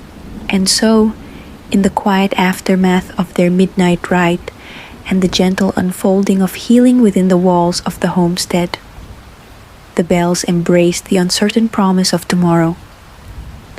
They had descended into darkness, and by confronting the ghost of a betrayed soul, had begun to see the faint glimmer of redemption. The journey had been long and harrowing, filled with spectral confrontations, heart-wrenching revelations, and moments of transcendent beauty. Yet, as the first light of a new day crept over the horizon, the bells knew that their path was one of hope, a path that honored the past while daring to dream of a future where every wounded spirit might finally find peace. In that hopeful moment, the Bell homestead, with its creaking floors and whispering walls, stood as a testament to the resilience of the human spirit. A spirit that, even in the face of unyielding darkness, dared to reach out for the light. And though the curse of betrayal had once bound them, the act of remembrance had begun to unravel its threads, stitching together a tapestry of love, forgiveness, and ultimately, the promise of redemption. Thus, as the day wore on and the last vestiges of night melted into memory, the bells continued their quiet vigil, ever mindful that in the interplay of light and shadow, every act of remembrance was a step toward healing. And somewhere, in the silent spaces between heartbeat and breath, the voice of Annabelle lingered, a soft, eternal murmur echoing through the corridors of time, reminding them that true freedom lies in the power to forgive and to remember. With hearts both heavy and hopeful, the bells moved forward into the uncertain light of a new day. Their descent into darkness had revealed the painful legacy of a soul betrayed, yet it had also illuminated a path toward reconciliation. They carried with them the echoes of Annabelle's sorrow and the promise of a future where the specters of the past could finally rest. In the quiet, unassuming cadence of everyday life, there now resided a sacred understanding that every whispered secret, every echo of pain, and every tear shed in remembrance was part of a larger journey, a journey that, despite its darkness, ultimately led to the light of healing and the eternal promise of peace. And so, as the homestead settled into a newfound stillness, the bells embraced their legacy with a quiet dignity, a commitment to honor the past, to forgive the transgressions that had bound them, and to keep alive the memory of a healer whose spirit had, at long last, found its voice in the quiet murmur of hope. In the days, weeks, and months that followed, The transformation within the Bell homestead served as a living reminder of the power of remembrance and the fragile yet enduring nature of hope.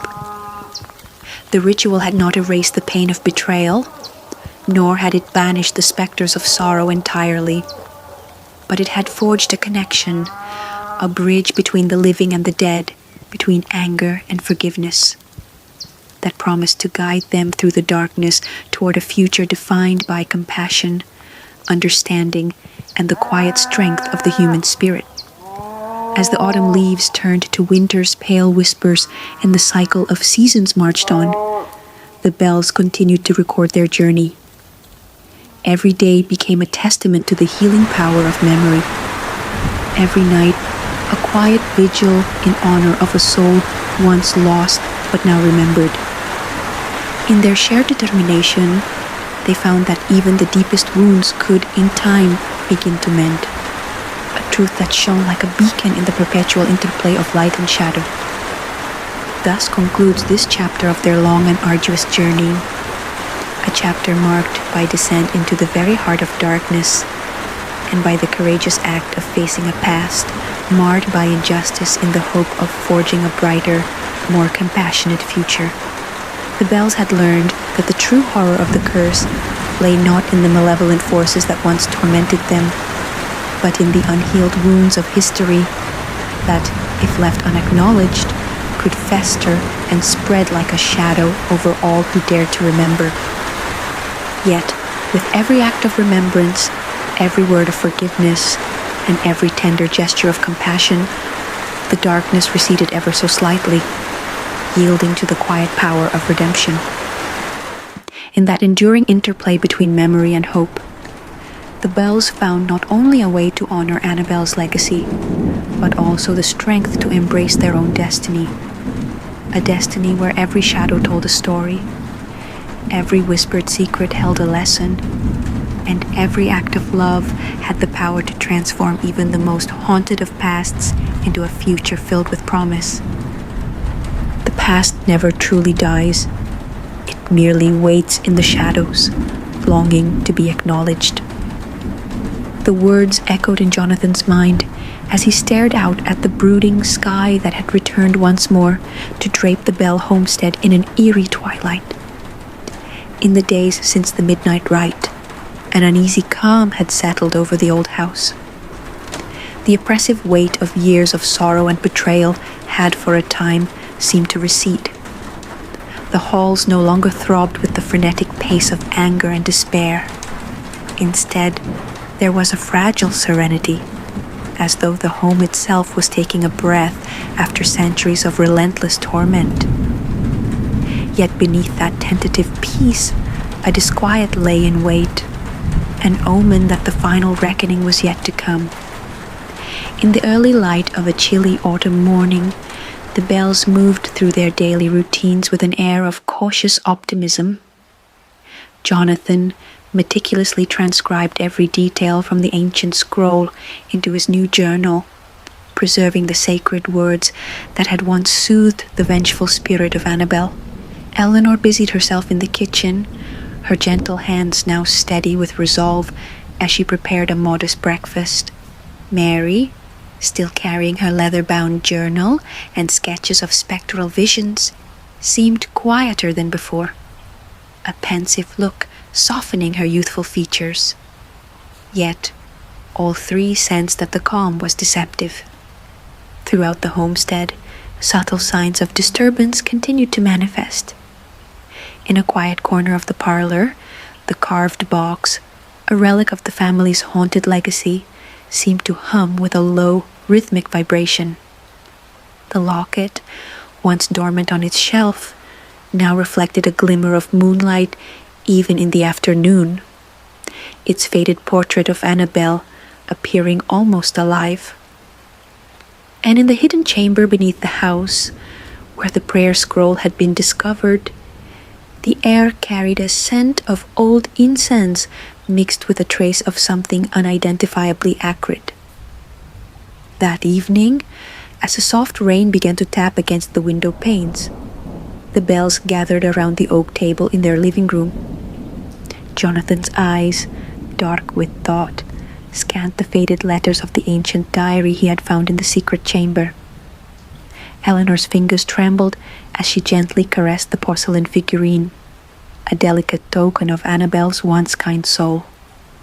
And Mary quietly read aloud from her journal the latest fragment of a vision that had haunted her sleep. The atmosphere, though calm on the surface, brimmed with an unspoken urgency. The sense that the ritual of remembrance had opened a door, but perhaps had not closed it again. "Something isn't right," Mary whispered, almost to herself. "I keep seeing flashes of her face, different, almost as if she's trying to tell us something more." Jonathan frowned, his mind turning over the images from his own dreams. "I feel it too," he admitted, his voice low and resolute. "The peace we experienced was only temporary. There's a deeper storm coming, one that may force us to confront the very heart of this curse." Eleanor nodded silently, her eyes glistening with both sorrow and determination. "We must be prepared," she said softly. "If the final reckoning is upon us, then we must meet it head-on. I cannot bear the thought of Annabel's spirit suffering in silence any longer." As night descended once again, a dense fog rolled in from the surrounding woods, swallowing the homestead in a spectral embrace. The wind began to whisper in voices that were almost intelligible, snatches of long-forgotten memories and warnings that seemed to arise from the very walls of the house. Jonathan, unable to shake the feeling of impending doom, retraced his steps to the study. There, in the flickering light of a solitary lamp, he reread the journal entries and ancient letters that chronicled Annabel's tragic life. Every word resonated with the weight of injustice, betrayal, and an anger that had festered over generations. In one particularly chilling passage, a handwritten note from a long-departed relative warned, "Beware the final night when the scales of memory and vengeance are balanced, for then the Bell Witch shall rise anew to claim what is hers." The words sent a shudder through Jonathan's spine. Was this a final warning? Had the ritual, though it had granted a temporary reprieve, only delayed the inevitable? Downstairs, Eleanor felt a sudden chill that no fire could dispel. She passed by the old mirror in the hallway and caught a glimpse of a spectral figure standing just behind her. A woman in a tattered shawl, her eyes blazing with a mix of sorrow and fury. She spun around, heart pounding, but found nothing but the silent, empty corridor. Yet the image remained seared into her memory, a harbinger of what was to come. Mary's dreams that night were even more vivid and disturbing. She dreamed of a vast, desolate landscape, where Annabel's figure moved among swirling mists, her voice rising in a crescendo of despair. In her dream, the woman's sorrow was transformed into something terrifying, a raw, unbridled rage that threatened to engulf the world around her. Mary awoke with a scream, drenched in cold sweat, as if the nightmare had physically reached out to claim her. At the stroke of midnight, as heavy rain lashed against the windows and lightning illuminated the darkened sky, the homestead was plunged into chaos. It began with a low rumble that vibrated through the very foundations of the house, a sound like distant thunder that carried with it an otherworldly charge. The carved box, the locket, and the diary all seemed to vibrate in unison, their surfaces reflecting erratic bursts of light. Outside, the wind howled with a fury that shook the old wooden beams, and the once familiar creaks of the house turned into anguished cries. Jonathan bolted from his chair, his eyes wide with a mix of terror and determination. "It's happening again," he cried, his voice echoing in the tumultuous night. "The final reckoning has begun." Eleanor clutched Mary to her side as she rushed toward the source of the disturbance. The corridors, usually bathed in the gentle glow of candlelight, were now swallowed by shadows that seemed to writhe and twist unnaturally. Doors slammed open and shut on their own, and the ancient portraits that lined the walls appeared to weep dark stains, as though mourning the centuries of unresolved grief. In the hidden chamber beneath the house, the sacred scroll fluttered as if caught in a sudden gust of wind, the ancient verses dancing across its surface. The temperature dropped precipitously, and the silence was broken by a low, resonant chant, a sound that seemed to come from nowhere and everywhere at once. It was the voice of Annabel, but this time it was not the gentle whisper of remorse and longing the family had come to know. Instead, it was a guttural, anguished cry that reverberated through every fiber of their beings. As Jonathan and Eleanor raced up the stairs toward the source of the clamor, Mary's soft cries followed them. In the foyer, illuminated intermittently by the staccato flashes of lightning, a vision materialized before their eyes. There, in the center of the room, hovered the unmistakable figure of Annabel. Yet her form was now contorted by fury. Her once tender features were hardened, her eyes blazing with an intensity that defied mortal comprehension. Shadows swirled around her as if summoned by her wrath, and a palpable aura of malice radiated from her spectral presence. "Enough!" Jonathan shouted, his voice trembling with both fear and resolve. "We have honored your memory. We have listened to your sorrow. Now tell us, what more do you demand?" The air grew thick with tension as Annabel's voice boomed, reverberating off the walls in a haunting chorus. "I demand justice!" she cried, her tone both mournful and incendiary. "I demand that the sins of the past be avenged, that the wounds inflicted by betrayal be cut open and healed with the bitter draught of retribution." Her words struck like daggers, and for a moment, the very fabric of reality seemed to shatter. The lights flickered violently, and the wind's howling became a cacophony of tormented souls. In that charged instant, the bells realized that the ritual they had performed was only a temporary salve. It had not exorcised the deeply rooted injustice that had birthed Annabel's curse. The past, with all its cruelty and unresolved grief, had come roaring back. Desperation and determination warred within Jonathan as he stepped forward, his eyes locked on the spectral figure. "Annabel," he implored, his voice echoing in the charged silence. "We do not seek to dishonor your memory. We wish only to heal these ancient wounds. Please show us the path to peace." For a long, agonizing moment, the spirit hovered in a state of torment. Her eyes, once clear with sorrow, now flashed with a madness born of centuries of neglect. "The path to peace is paved with the truth you refuse to face," she intoned, her voice quivering between wrath and despair. "Your family bears the mark of betrayal, an injustice that must be acknowledged and atoned for. Only then can the cycle of vengeance be broken."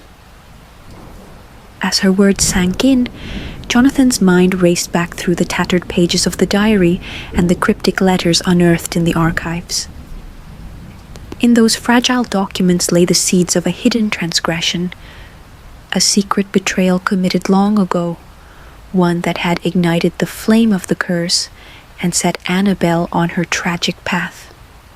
With a trembling hand, he produced a faded letter from a long-deceased relative, its ink nearly run dry with the passage of time. The letter detailed a grievous wrong, a broken promise, a bitter feud, and a sacrilege of trust that had condemned the healer to her tormented fate. Tears welled in Jonathan's eyes as he read the letter aloud, each word a lament for a past injustice that had festered in silence. We never knew," he stammered, voice raw with remorse. "Our family, we were blind to the sins of our forebears. Please, Annabel, let our acknowledgement be the first step toward redemption. The spectral figure's fury seemed to waver, her form flickering uncertainly as if caught in the throes of conflicting emotions. For a heartbeat, the room was suffused with a fragile silence, a breathless pause where the scales of memory and retribution hung precariously in balance. Then, with a voice that carried both sorrow and a finality born of endless suffering, she spoke. Redemption comes at a cost. You must be willing to face not only the sins of the past, but the darkness within yourselves. As if summoned by her words, a sudden, violent gust of wind tore through the foyer. The windows shattered in a cascade of glass, and the walls themselves seemed to convulse as the house cried out in anguish.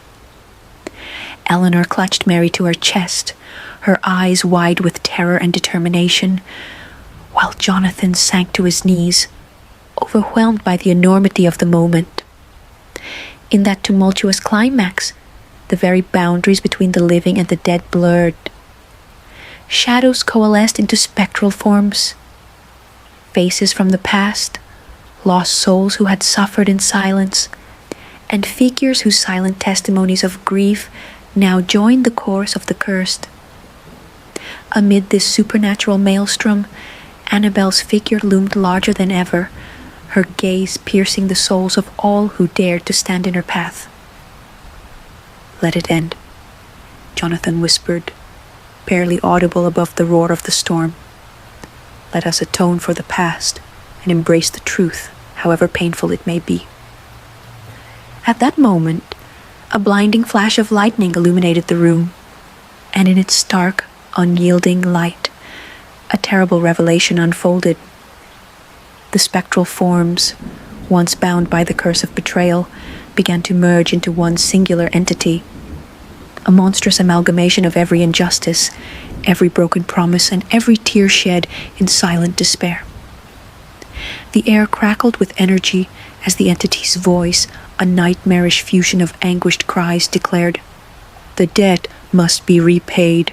In a final climactic surge, the entity surged toward the bells, its form a shifting mass of darkness and raw emotion.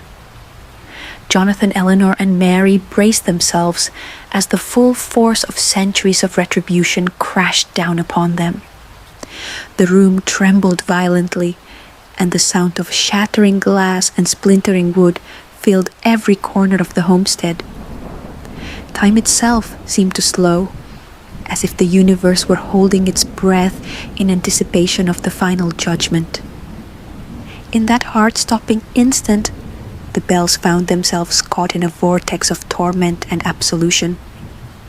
Memories of every slight, every act of betrayal, both ancient and recent, flashed before their eyes. Their hearts pounded with the agony of ancestral guilt and the desperate hope for forgiveness. And then, just as suddenly as it had begun, the maelstrom receded. The monstrous form dissipated into a wisp of shadow and sorrow, leaving behind a silence so profound it seemed to swallow every sound. For several long minutes, the homestead lay in a state of eerie stillness, the only movement the slow drip of rain from shattered eaves. Jonathan, struggling to rise to his feet, felt an inexplicable emptiness, a void where the overwhelming presence of retribution had once been. Eleanor gathered Mary into her arms, and together they moved cautiously through the wreckage of their once familiar home, each step echoing with the painful lessons of the night. In the study, the carved box and the locket now lay side by side on the scarred oak table. The ancient scroll, its verses now trembling with a residual glow, whispered of hope mingled with despair. Jonathan picked up the faded letter once more, reading its words with trembling determination. "We have seen the face of our past," he murmured, voice thick with emotion. "And we now understand that true atonement is an ongoing journey, a journey that requires courage, honesty, and the willingness to face the darkness within ourselves. As dawn began to break, filtering through the broken windows in weak, hesitant rays, a fragile calm descended upon the Bell homestead. The storm had passed, but its echoes lingered in every shattered shard of glass and every dent in the old wooden walls. For a time, it appeared as though the curse had been appeased, and the specters of the past had been granted a moment of reprieve. Yet, in the quiet moments just before sunrise, a final, chilling message was left behind. In the mirror of the once grand foyer, now cracked and stained with the residue of supernatural fury, an inscription had appeared, written in an otherworldly hand. "Remember the debt. The past is never fully repaid." Mary, reading the inscription with wide, trembling eyes, felt a shiver crawl up her spine. "It isn't over," she whispered. "The curse, it's not truly broken." Jonathan and Eleanor exchanged a look that mingled sorrow with grim resolve. They knew that while the night's terror had receded, the legacy of betrayal and injustice would continue to cast its long shadow over their lives. The final warning was as clear as it was harrowing, a promise that, no matter how hard they strove for redemption, the ghost of the past might one day rise again with renewed vengeance. As the first rays of a tentative dawn illuminated the battered homestead, the Bells silently vowed to continue their struggle, a daily battle against the lingering echoes of accursed history. They resolved to honor Annabelle's memory, not as a malevolent specter doomed to haunt them forever, but as a tragic soul whose forgiveness would be the catalyst for healing.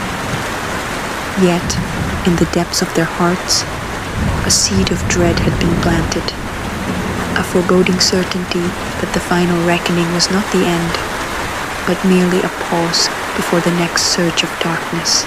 In the weeks that followed, the homestead slowly began to rebuild itself, a bittersweet process marked by cautious hope and lingering fear. The Bells, though forever changed by their ordeal, sought to create a new legacy of understanding and remembrance. They continued to gather every scrap of evidence, every whispered secret from the walls, and every spectral visitation as lessons in humility and perseverance. The carved box, the locket, the ancient scroll, and even the shattered letter became relics of a past that they were determined to honor and to learn from. But in the stillness of night, when the wind picked up and shadows danced in corners unseen, a subtle unease would return. Doors would creak open when no one was near, and soft whispers would emanate from the old corridors. The inscription in the foyer remained, a constant silent reminder that some debts can never truly be repaid. One fateful evening, as a gathering storm darkened the sky once again, Jonathan sat in the study, poring over the ancient diaries and letters. Eleanor prepared a quiet supper, and Mary recorded her latest dreams in her journal. Suddenly, a sharp knock at the door shattered the fragile tranquility. Jonathan's heart pounded as he approached the heavy front door, each step echoing in the silent house.